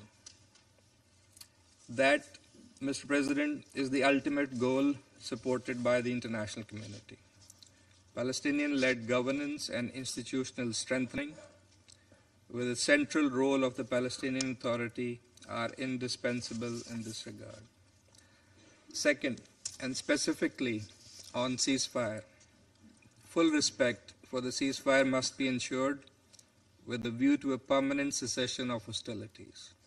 Any military escalation, unilateral measures, or provocations must be strongly countered as they jeopardize civilian protection and undermine confidence building.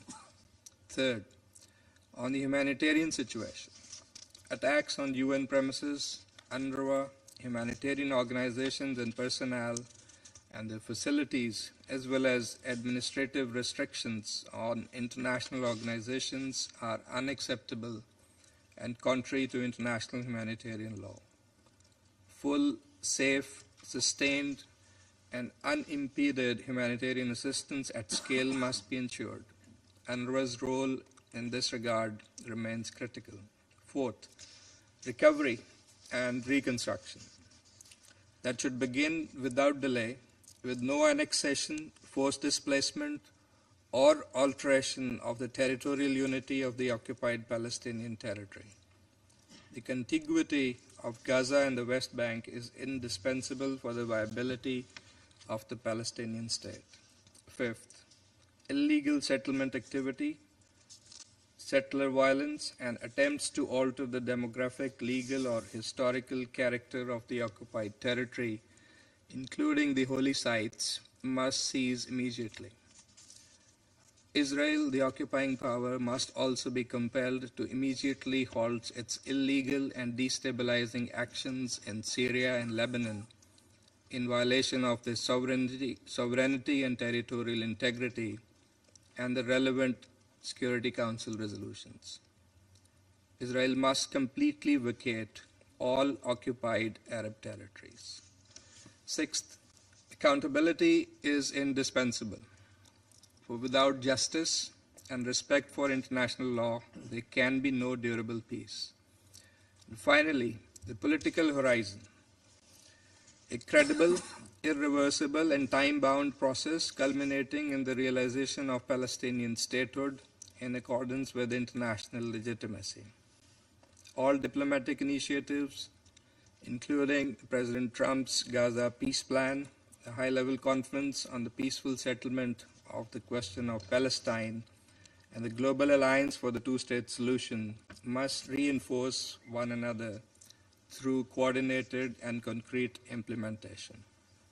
The international community, particularly this Council, bears the responsibility to translate renewed engagement into measurable change on the ground for the betterment of the Palestinian people.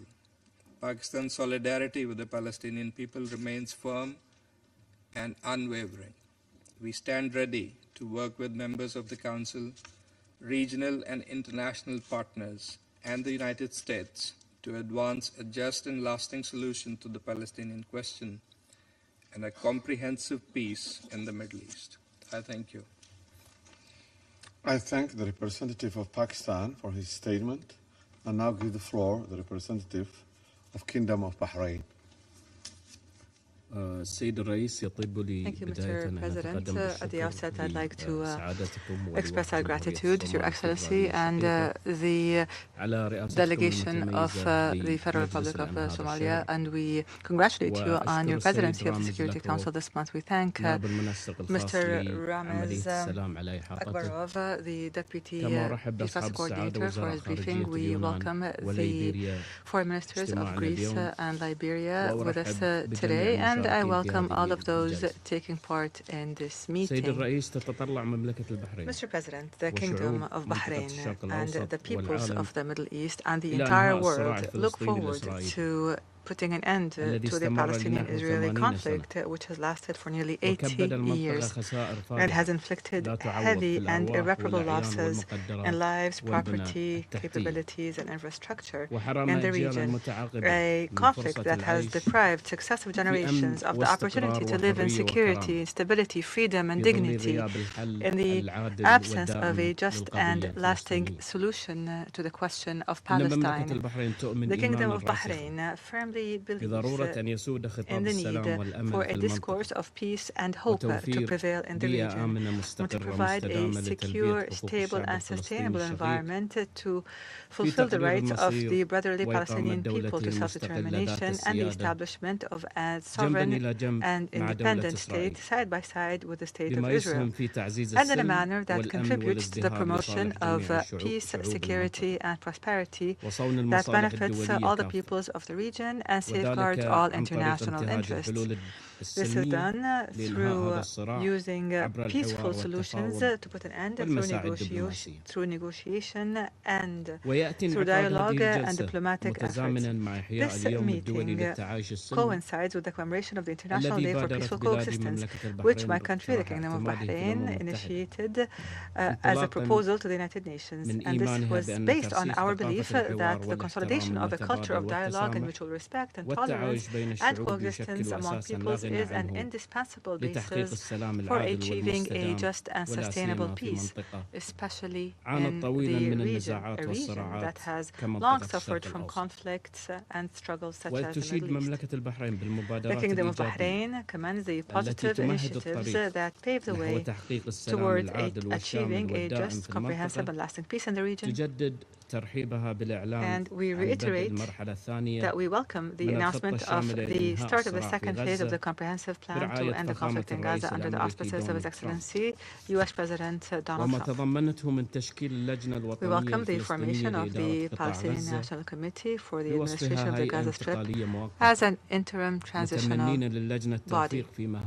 We wish this committee success in its duties in service of the Palestinian people and putting an end to their suffering and improving their living conditions. In this context, the Kingdom of Bahrain's signing of the Charter of the Peace Council in Davos upon the directives of His Majesty King Hamad bin Isa Al Khalifa, the King of Bahrain,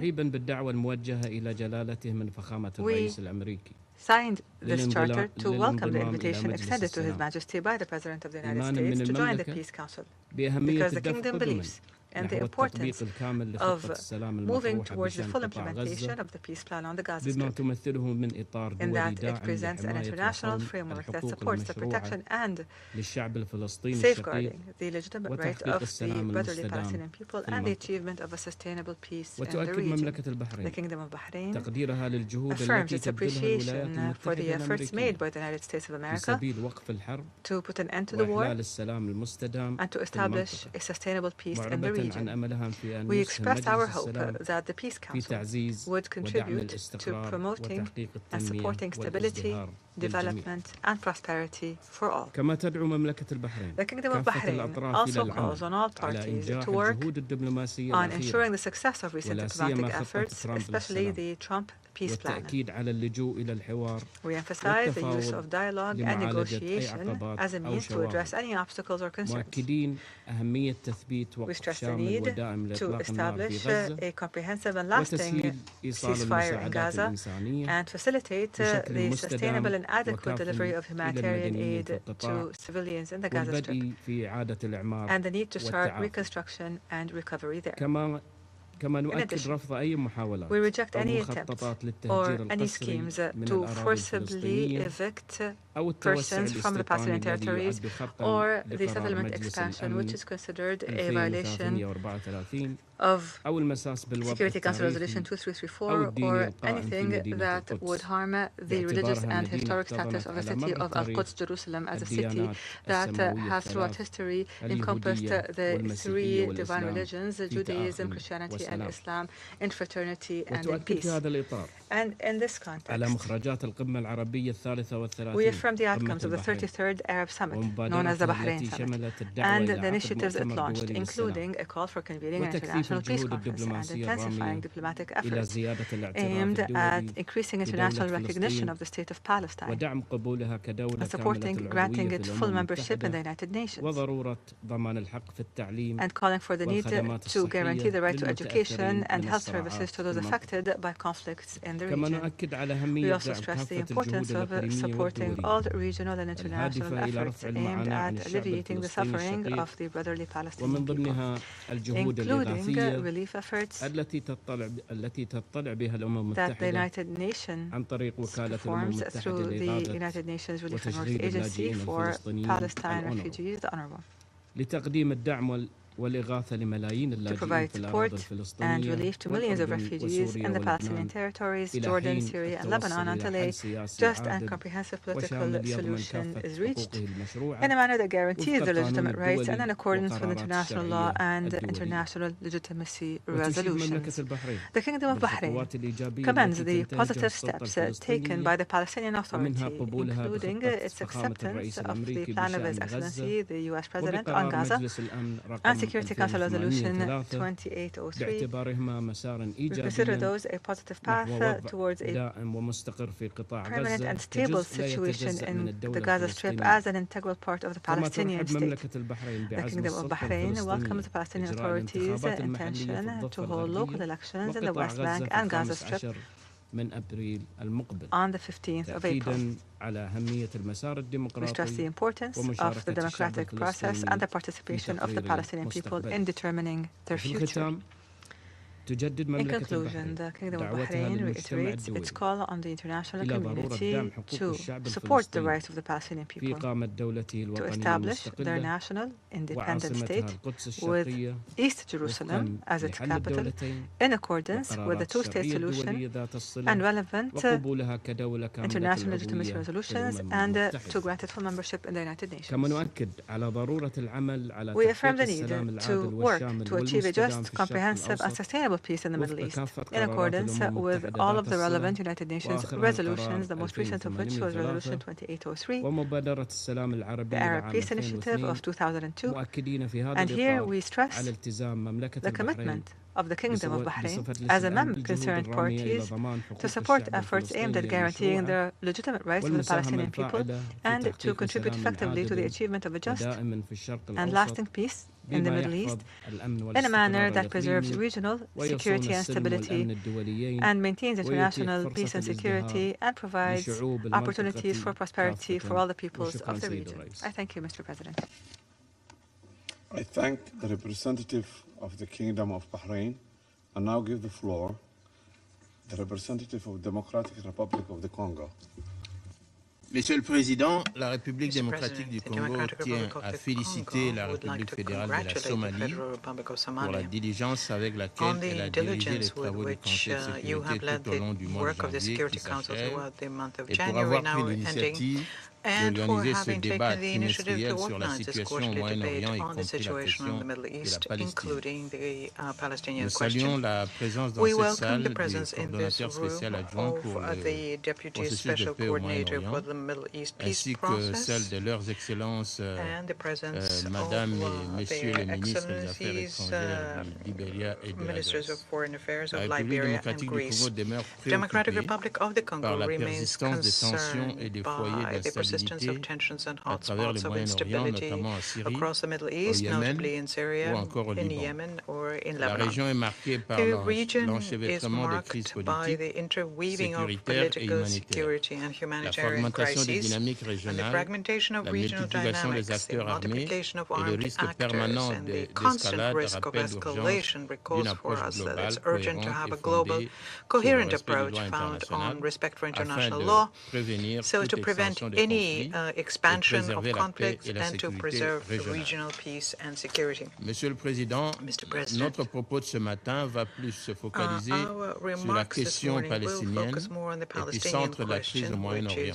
Cette réunion intervient 2 mois après le momentum consacré par l'adoption de la résolution 2803. Elle offre l'opportunité pour le Conseil de se saisir en ce début d'année 2026 des prémices d'un retour à la paix et à la stabilité au Moyen-Orient, particulièrement dans la bande de Gaza. Le Conseil a, par cette résolution, proposé un cadre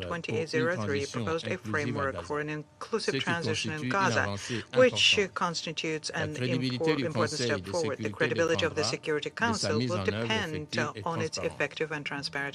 D'emblée, la République démocratique du Congo aimerait saluer le leadership des États-Unis d'Amérique ainsi que les actions leadership of the United States of America and the actions of Qatar, the Arab Republic of Egypt, and the Republic of Turkey in the conclusion of the comprehensive plan, which is aimed at ending the conflict in Gaza, particularly for the efforts undertaken towards obtaining a ceasefire between the parties to the conflict.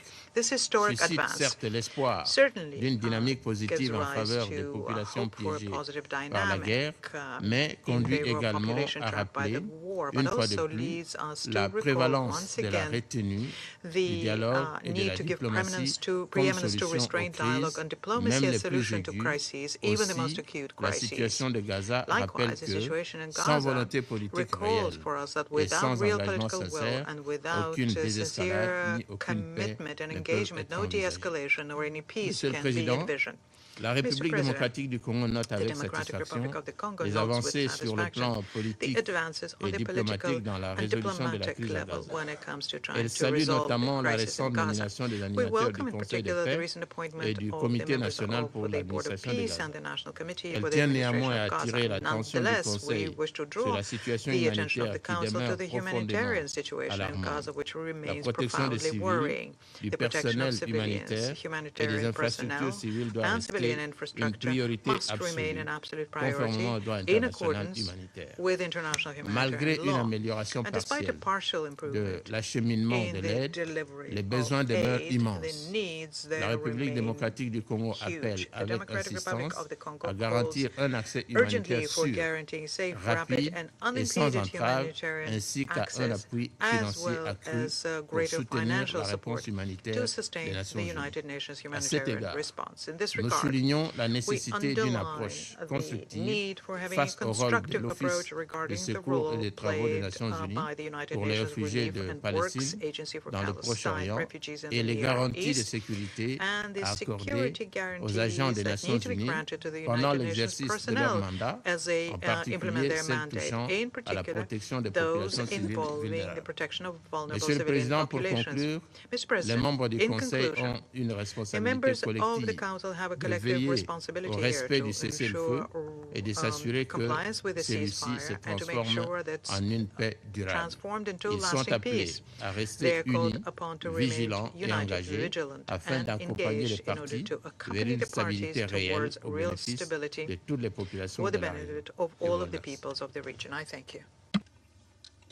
I thank the representative of the Democratic Republic of the Congo for his statement, and now give the floor to the representative of Latvia.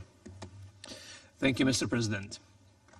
I would like to thank Deputy Special Coordinator Mr. Ramiz Alakbarov for his briefing. Mr. President, there are prospects for stability in the Middle East. The terrorist networks of Hamas, Hezbollah, and the Houthis have been severely degraded. The failed Iranian regime has been weakened. And its nuclear program has been set back decisively. The collapse of the Assad regime has brought relief to millions of Syrians and contributed to the wider stability of the region. As the fragile ceasefire in Gaza continues to hold, we must collectively engage in its consolidation. We need to build on this progress to end the immense human suffering of the Palestinian people and to provide them with opportunities to secure their daily livelihoods, reconstruct infrastructure, and regain their dignity and future. The people of Israel have to be assured that they can live in peace, security, and without the daily threat of terrorism. At last, 843 days since October 7, all of the hostages taken by Hamas are finally returned home. Our thoughts and prayers are with the Gwili family and all other families that endured this horror. Mr. President, Latvia supports the full implementation of President Trump's comprehensive plan to end the Gaza conflict. It must serve as a building block for broader stabilization in the Middle East. We welcome the launch of Phase 2 of the comprehensive plan, which has commenced with the announcement of the Executive Board, the National Committee for the Administration of Gaza. We also welcome the work of the Civil Military Coordination Center. Further on, It is imperative that Hamas disarms and relinquishes power.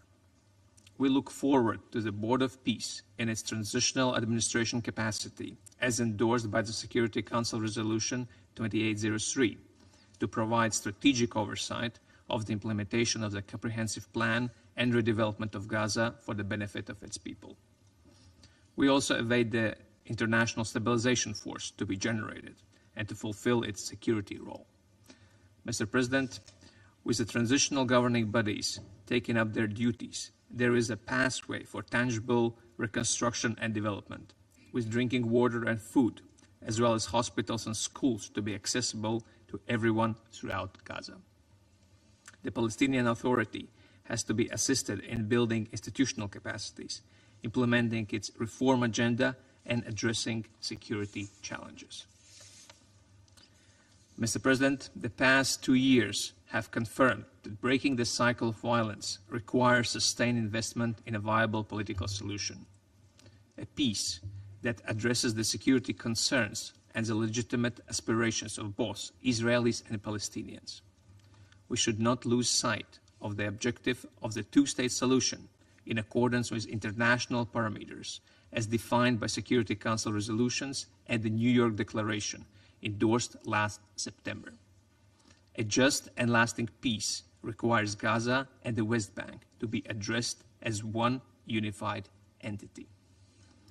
The unprecedented levels of violence, land confiscations, house demolitions, and settlement expansion that are emerging across the West Bank undermine international efforts aimed at achieving peace and stability in the region.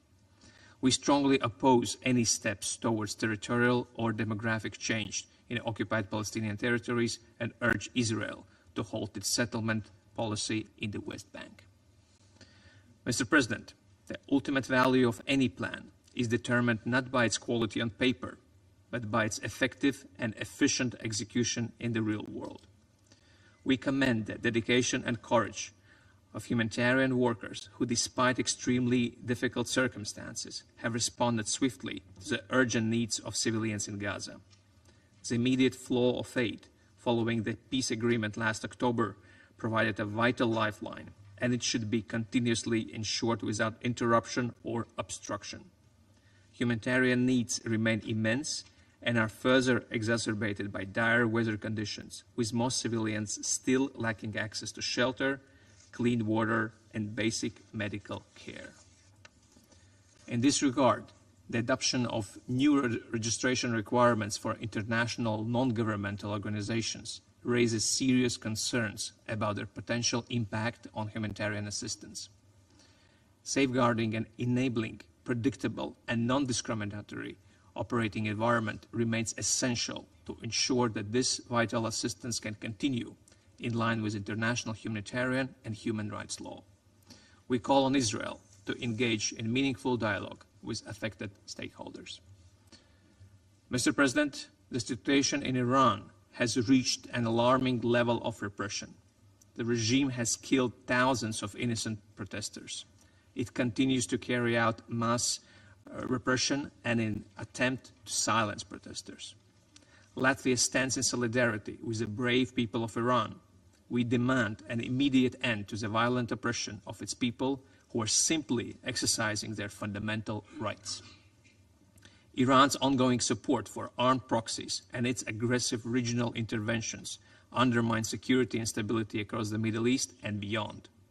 The continued material support of the Iranian regime to Russia's war of aggression against Ukraine is despicable. Mr. President, we also take note of certain positive developments in the region that merit continued support from the international community.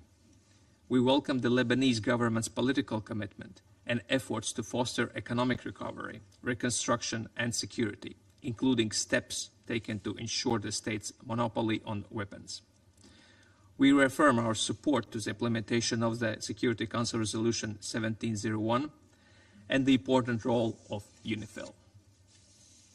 Emerging from decades of violence and grief, the new Syria has a historic opportunity to shape a future of peace, security, and prosperity for its people and neighbors.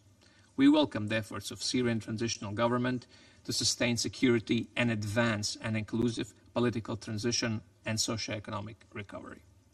In conclusion, let me emphasize that at a time when there is a glimmer of hope for stability and lasting peace in the Middle East, the international community must strengthen its collective commitment to this goal. In doing so, we must focus on the needs of people and their aspirations for security and dignity. I thank you. I thank the representative of Latvia for his statement and now give the floor to the representative of Colombia.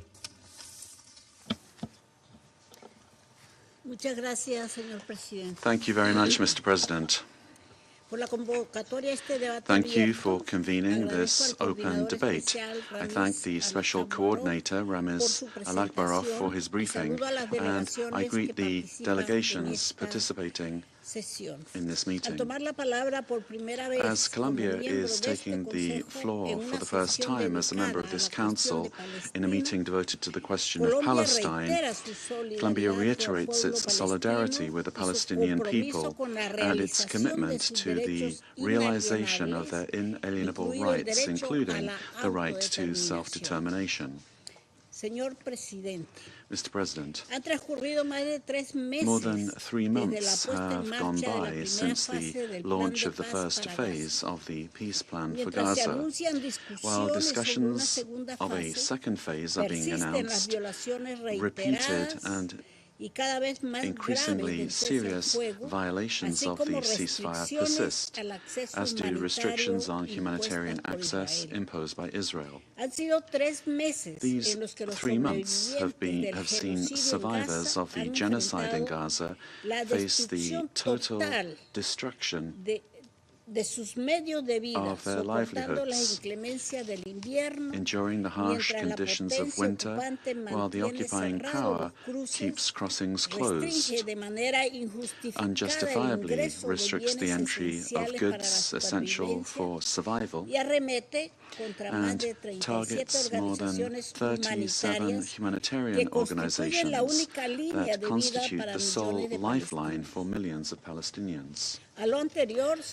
Added to this is the systematic use of torture and cruel, inhuman and degrading treatment, including sexual violence against detained Palestinians, among them women and children. These practices, documented by United Nations mechanisms, have intensified over the past 2 years and are committed in a context of near total impunity. The level of cruelty of these acts demands clear condemnation and immediate accountability. Meanwhile, the campaign of disinformation against the United Nations Relief and Works Agency for Palestine refugees in the Near East continues unabated. In addition to extremely serious attacks and the deliberate demolition and destruction of United Nations infrastructure at the UNRWA complex in Sheikh Jarrah, decisions adopted by the Knesset flagrantly contravene the privileges and immunities of the United Nations and disregard Israel's obligations under international law, as clearly stated by the International Court of Justice in its advisory opinion of the 22nd of October 2025. Mr. President, we must not lose sight of the fact that peace and stability can only be built on principles, on justice, on accountability, and full recognition of the inalienable right of the Palestinian people to self-determination. The only just and sustainable outcome is the two-state solution and the establishment of a sovereign, viable and contiguous Palestinian state within the pre-1967 borders. Under the current circumstances, this Council must be absolutely clear on the following. First, no armistice line may be interpreted as a redefinition of internationally recognized borders, and the annexation of territory, whether in Gaza or in the West Bank, is unacceptable. Second, the forced displacement of the population and the creation of ghettos are unacceptable and incompatible with international law and human dignity. Thirdly, respect for the principles of neutrality, independence, and humanity in the delivery of humanitarian aid is non-negotiable, and the United Nations must remain at the center of the response, including through UNRWA. Access to basic services such as health, education, and food for the Palestinian population currently depends on the work of UNRWA and NGOs whose activities are being obstructed. Allow me, Mr. President, to now refer to the situation in the West Bank, including East Jerusalem, which continues to grow increasingly alarming. In recent months, we have witnessed an unprecedented escalation in settler violence, frequently encouraged by the Israeli authorities themselves and perpetrated with the acquiescence or protection of the occupying powers' security forces. The accelerated expansion of settlements, the approval of new housing units by the Knesset, attacks on universities and civilian infrastructure, the deliberate suffocation of the Palestinian economy, and daily assaults on the lives and property of the Palestinian population leave no doubt as to the existence of a systematic policy aimed at making life impossible for Palestinians throughout the West Bank. This dynamic of de facto and de jure annexation undermines the possibility of the two-state solution. Mr. President, the persistence of the occupation and the absence of a just solution to the question of Palestine continue to have direct repercussions on regional stability. Although national efforts by Syria and Lebanon are evident, they are undermined by actions that violate their sovereignty, independence, unity, and territorial integrity. This Council must continue to support these national efforts, reiterating the urgency of implementing in its own resolutions in a consistent and effective manner, particularly Resolutions 1559 and 1701. Before concluding, I would like to underscore a fundamental principle. The future of Palestine must be decided by the Palestinian people. New forms of protectorates or schemes of external administration that reproduce colonial logic are unacceptable, both in Palestine and elsewhere in the world.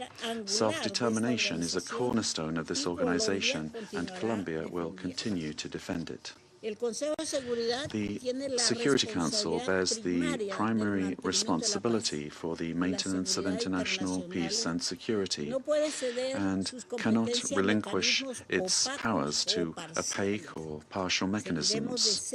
We will continue to closely follow progress in the implementation of the second phase of the peace plan in accordance with what is authorized by Resolution 2803. We call for this Council to be kept informed in a timely manner and for the priorities and needs of the Palestinian people to be fully incorporated.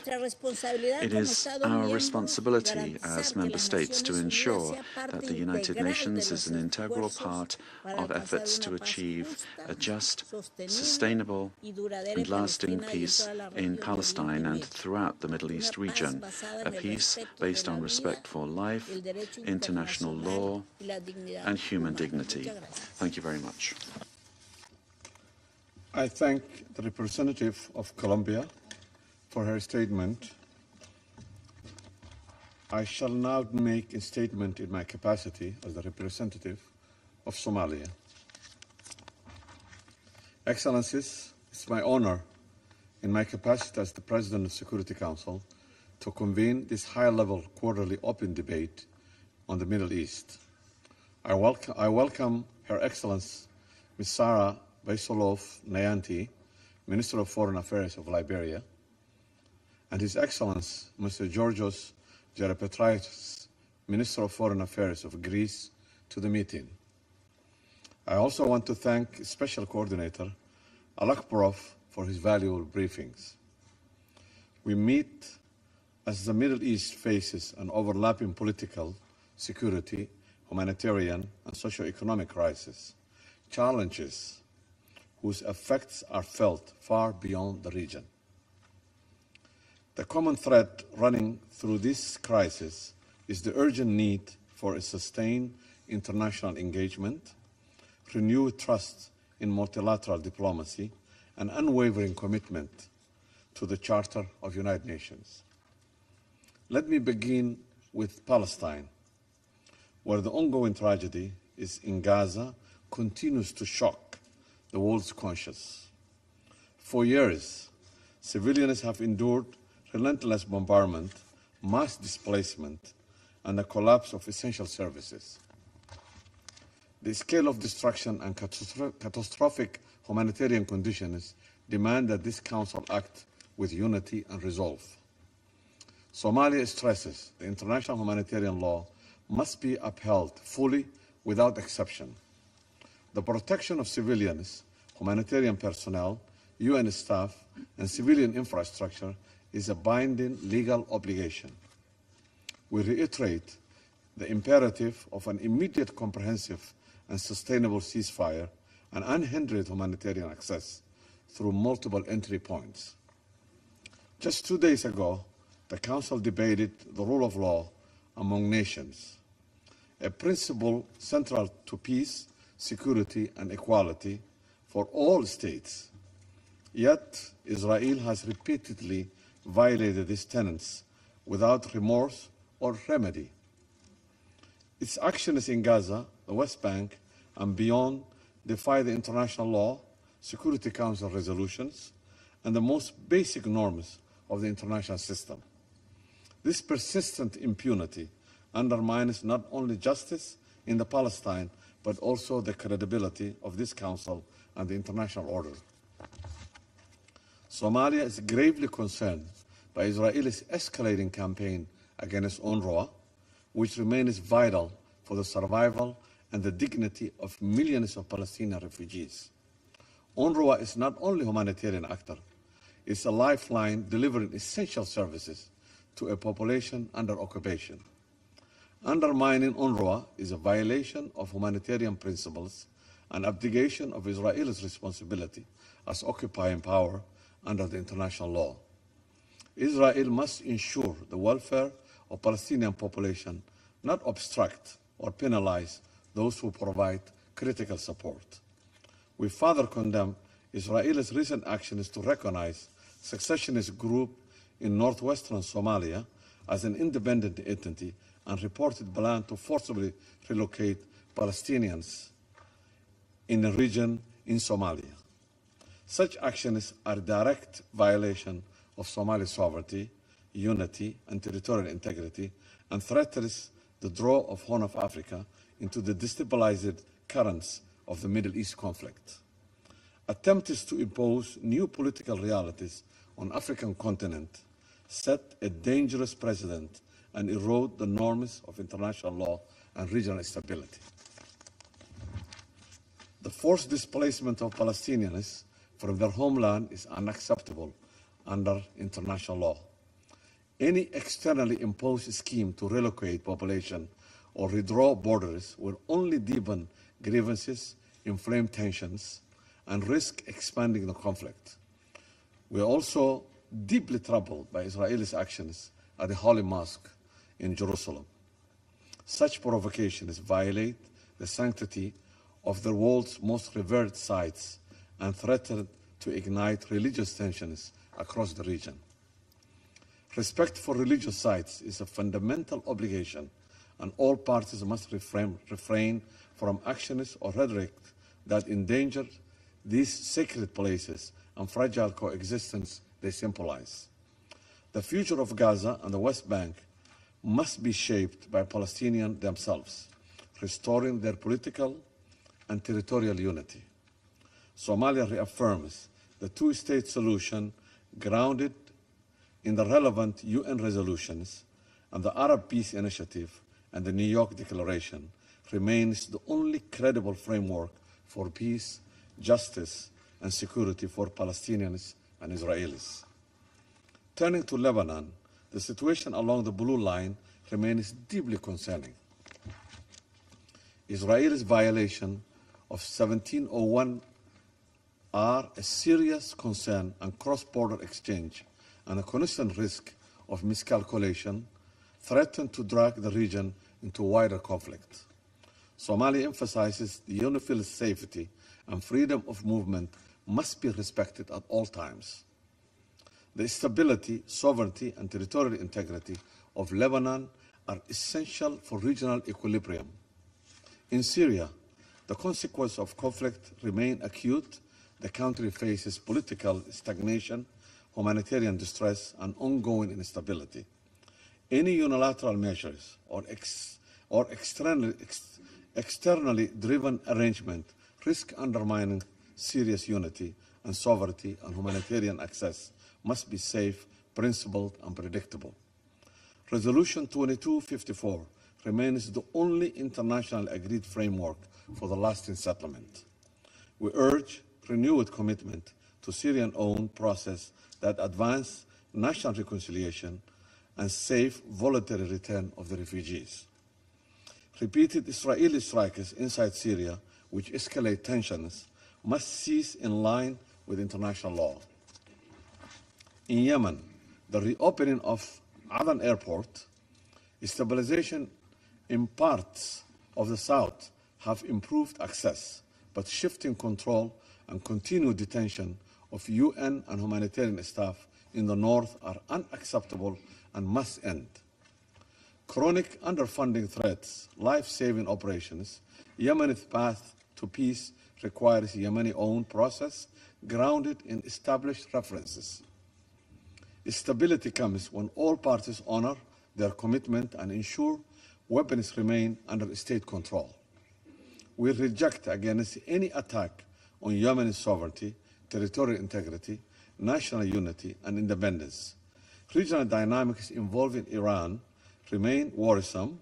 Rising tensions across the maritime area, the land domains risk miscalculation and expanding conflict. Somalia underscores the urgent need for restraint, de-escalation, and respect for sovereignty. A structured regional dialogue grounded in non-interference and mutual respect is essential to stability. Across all these crises, one truth stands out. The Middle East challenges are deeply interconnected, and the common denominator is clear. Lasting peace and stability can only be achieved when all parties respect international law, uphold the responsibility, and embrace dialogue over confrontation. Fragmented responses will not yield sustainable solutions. Somalia urges coherent, principled engagement from this Council and renewed investment in political processes that put the aspirations and the dignity of the region's people at their core. In that context, the late U.S. President Jimmy Carter's commitment to peace shaped the region, notably through the Camp David Accords, and a breakthrough that proved dialogue and respect for agreement can replace conflict. I close excerpts from his book, Palestine, Peace, Not Apartheid.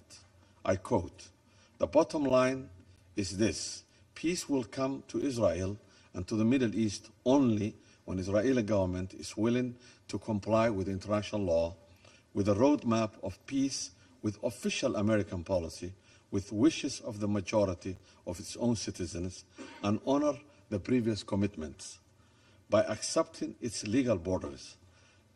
End of quote. I now resume my function as the President of the Council.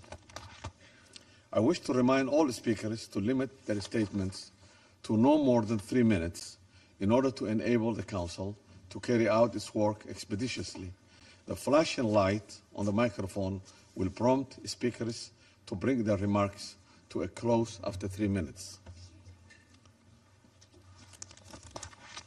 I now give the floor to the representative of Hashemite Kingdom of Jordan. Thank you, Mr. President. At the outset, I would like to thank you for convening this important meeting, and I also thank the Deputy UN Special Coordinator for the peace process, Mr. Ramiz Alakbarov, for his valuable briefing. I also welcome the Ministers of Foreign Affairs of Liberia and Greece in our meeting. I have the honor to deliver this statement on behalf of the Arab group. We meet today at a critical moment, more than 2 years after the war waged by Israel on the Gaza Strip. The Arab group underscores the importance of Israel's commitment to the ceasefire agreement reached in October 25 and calls for an end to its violations and the full implementation of the ceasefire, all its phases and provisions. In this regard, the Arab group appreciates the role played by the US President in reaching the ceasefire agreement, as well as the relentless efforts made by Egypt, Qatar, Turkey in achieving this agreement. We stress the importance of commencing the second phase of the agreement, moving toward the full implementation of President Trump's comprehensive plan and Security Council Resolution 2803. We further emphasize the importance of launching early recovery and reconstruction efforts throughout Gaza and affirm that the future of the Gaza Strip must be based on its unity and reunification with the West Bank, with the Palestinian National Authority assuming its responsibility in Gaza, ensuring its unity with the West Bank, including East Jerusalem, and enabling the Palestinian people to exercise the right to self-determination and independent statehood. The Arab group condemns all Israeli military, political, legislative and financial measures aimed at undermining the Palestinian Authority and calls on the international community to address such measures. Mr. President, the establishment of the Board of Peace and the Palestinian National Committee for the Administration of Gaza, both ad hoc transitional bodies created pursuant to Security Council Resolution 2803, must contributed to consolidating ceasefire, preventing displacement and annexation, ensuring Israel's full withdrawal from the Strip, supporting Gaza's reconstruction, and advancing a genuine political horizon that leads to the independence of a sovereign Palestinian state on the lines of 4 June 1967 with East Jerusalem as its capital, and achieving a just and comprehensive peace in line with international legitimacy and the Arab Peace Initiative. The group stresses the need to compel Israel, the occupying power, to lift all restrictions and obstacles on the entry of humanitarian assistance and to open all crossings without selectivity or delay, ensuring aid reaches all parts of the Strip in compliance with the obligations under international law and relevant Security Council resolutions. Mr. President, the Arab group reiterates its condemnation of all illegal Israeli policies and practices in the occupied Palestinian territory, including the continued expansion of settlements, home demolition, land confiscation, and settler terrorism in the occupied West Bank.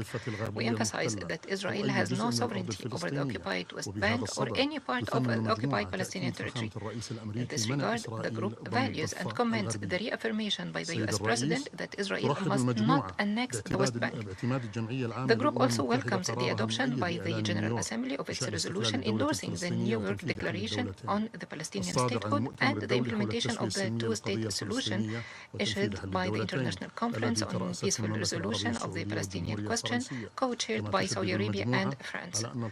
The group further stresses that East Jerusalem is an integral part of the occupied Palestinian territory and that Israel has no sovereignty over it.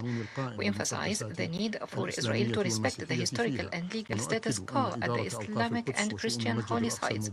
We affirm that the Jordanian Department of Jerusalem Awqaf and Al-Aqsa Mosque Affairs of the Jordanian Ministry of Awqaf, Islamic Affairs and Holy Sites is the sole legal authority with exclusive prerogatives to administer all affairs of Al-Haram al-Sharif, including access under the Hashemite custodianship of the holy sites.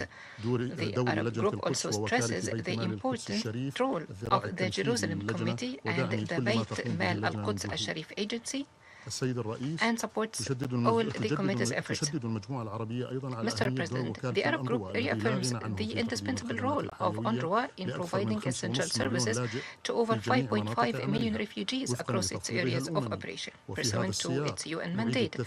In this connection, we recall the advisory opinion of the ICJ in October 2025, which affirmed Israel's obligation to fully respect the inviolability and immunity of UN premises, including UNRWA. Accordingly, the Arab Group calls on the Security Council and the international community to assume their legal responsibilities and address Israeli decisions and violations targeting UNRWA, most recent of which is the demolition of premises in Sheikh Jarrah neighborhood. The group also renews its call for the international community to provide the political and financial support necessary for the agency to continue its vital work. The group further condemns Israel's arbitrary measures against civil society and humanitarian organizations operating in the occupied Palestinian territory and calls for an end to these actions. Mr. President, in relation to Syria, the Arab Group condemns all Israeli attacks on Syria and incursions into its territory, which constitute a flagrant violation of international law and an act of aggression against Syrian sovereignty, which is a dangerous escalation that heightens tension and conflict. The group calls on the international community and the Security Council to act immediately to implement international law and compel Israel to cease its aggression and withdraw from all Syrian territories it occupies, in clear violation of the 1974 disengagement agreement. The group reiterates that the Syrian Golan is occupied Syrian territory and rejects Israel's decision to annex and impose its sovereignty over it. The Arab Group welcomes the efforts of the Lebanese government and the announcement by the Lebanese armed forces of the completion of phase 1 of the weapons monopoly plan, consistent with Lebanon's administration determination to exercise full sovereignty over its entire territory by its own capabilities.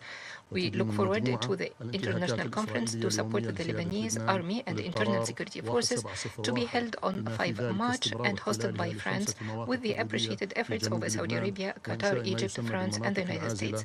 The group condemns Israel's daily violations of Lebanon's sovereignty and of the Resolution 1701, including its continued occupation of 5 border sites in southern Lebanon and the establishment of so-called buffer zones inside the Lebanese territory.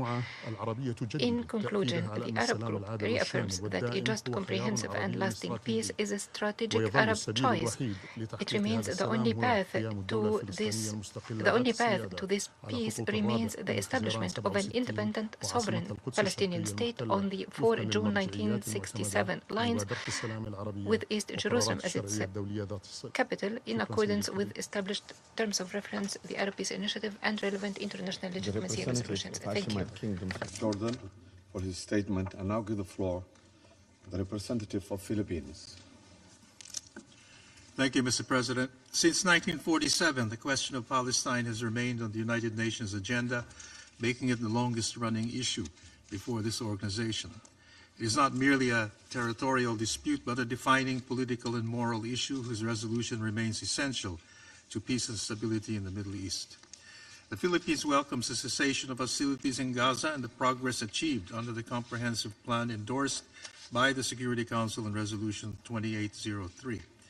After 2 years of devastating conflict and immense civilian suffering, the ceasefire offers an opportunity to stabilize a situation that has long threatened international peace and security.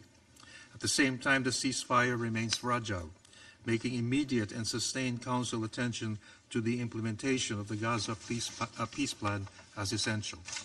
In this regard, the Philippines wishes to underscore the following. First, humanitarian conditions in Gaza remain critical.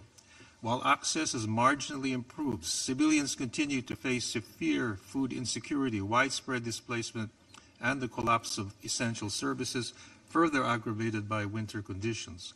Free, safe, and unimpeded humanitarian access must be ensured without delay. In this connection, due to recent developments in East Jerusalem, we are deeply concerned over the ability of the United Nations to provide the necessary humanitarian assistance so urgently needed by the Palestinian people, especially in Gaza. Secondly, the Philippines welcomes the UN Security Council Resolution 2803 on the implementation of the comprehensive plan to end the Gaza conflict. We note that the resolution calls upon member states and international organizations to work with the Board of Peace to identify opportunities to support the reconstruction of Gaza, and for the World Bank and other financial institutions to facilitate and provide financial resources to support the reconstruction and development of Gaza, including through the establishment of a dedicated trust fund. Thirdly, stabilization and reconstruction should lead to a long-term and credible political horizon. The Philippines thus reaffirms its support for the two-state solution as the only viable and lasting path to peace. We support renewed diplomatic efforts, including the New York Declaration and the Global Alliance to advance lasting peace in the Middle East. Mr. President, as a committed partner, pathfinder, and peacemaker, the Philippines stands ready to work with the Council and other members of the international community to work towards a just and lasting peace in the Middle East. Thank you. I thank the representative of Philippines, and I now give the floor to the representative of Indonesia. Thank you, Mr. President, for convening this meeting, and we also thank all briefers for the valuable briefing. Indonesia aligns ourselves with the statements to be delivered on behalf of the OIC, the Non-Aligned Movement, the Committee on the Exercise of the Inalienable Rights of the Palestinian People, and the core group of the Shared Commitment of UNRWA. In my national capacity, allow me to make the following statement. Indonesia reiterates our unwavering commitment to a just, lasting, and comprehensive peace in the Middle East, with the peaceful resolution of the question of Palestine at the center. While collective support for the peaceful resolution continues to grow, the reality on the ground stands in painful contrast. We deplore ongoing violence in Gaza and the West Bank, including East Jerusalem, that undermines prospect for peace. We all understand that violence will only beget more violence. It is therefore our collective duty to take decisive action to end this catastrophe, ensuring the two states can live side by side in peace and security within their own sovereign and independent territories in accordance with internationally agreed parameters and relevant UN resolutions. To this end, Indonesia underscores three urgent priorities. First, any peace plan should aim towards a peaceful, just, and lasting solution. The effectiveness of the second phase of the comprehensive peace plan must be ensured to bring humanitarian assistance on the ground. Indonesia welcomes the establishment of the National Committee for the Administration of Gaza, and our decision to join the Board of Peace with other countries of the Group of 8 is based on our clear commitment to preserving the two-state solution and continue to be guided by Security Council Resolution 2803. This leads me to my second point, preserving the centrality of the Security Council. As the custodian of international peace and security, the responsibility to advance and safeguard an effective peace process remains with this Council. The Council must remain seized to ensure that all efforts and processes remain anchored in UN Charter and international law. This requires the Council to exert its leadership through consistent monitoring for compliance and ensuring UN agencies and UN-led humanitarian efforts serve as an integral part of the peace process. Third, protection of civilians, cessation of violence, and unimpeded humanitarian access are prerequisites for credible political horizons. These are not optional, these are legal obligations. We are therefore gravely concerned on the continued attacks on UNRWA, a blatant violation of international law, including the Convention of Privileges and Immunities of the UN and the ICJ advisory opinion in October 2025, which will deprive millions of civilians of much-needed life-saving assistance. This Council must be able to move beyond condemnation and rise to its responsibilities to halt all violence and violations of international law, to bring a genuine political momentum and create a just and lasting peace. Mr. President, Indonesia continues to reaffirm our principled position that the entire peace process must lead to end illegal occupation of the Palestinian territory and achieving the two-state solution. This is key to lasting peace in the Middle East. The international community must act with unity, resolve, and moral clarity to ensure that peace, justice, dignity, and humanity prevail. Thank you. I thank the representative of Indonesia for his statement. There is still a number of speakers remaining on the list for this meeting. I intend, with the concurrence of the members of the Council, to suspend the meeting until 3 p.m. today. The meeting is suspended.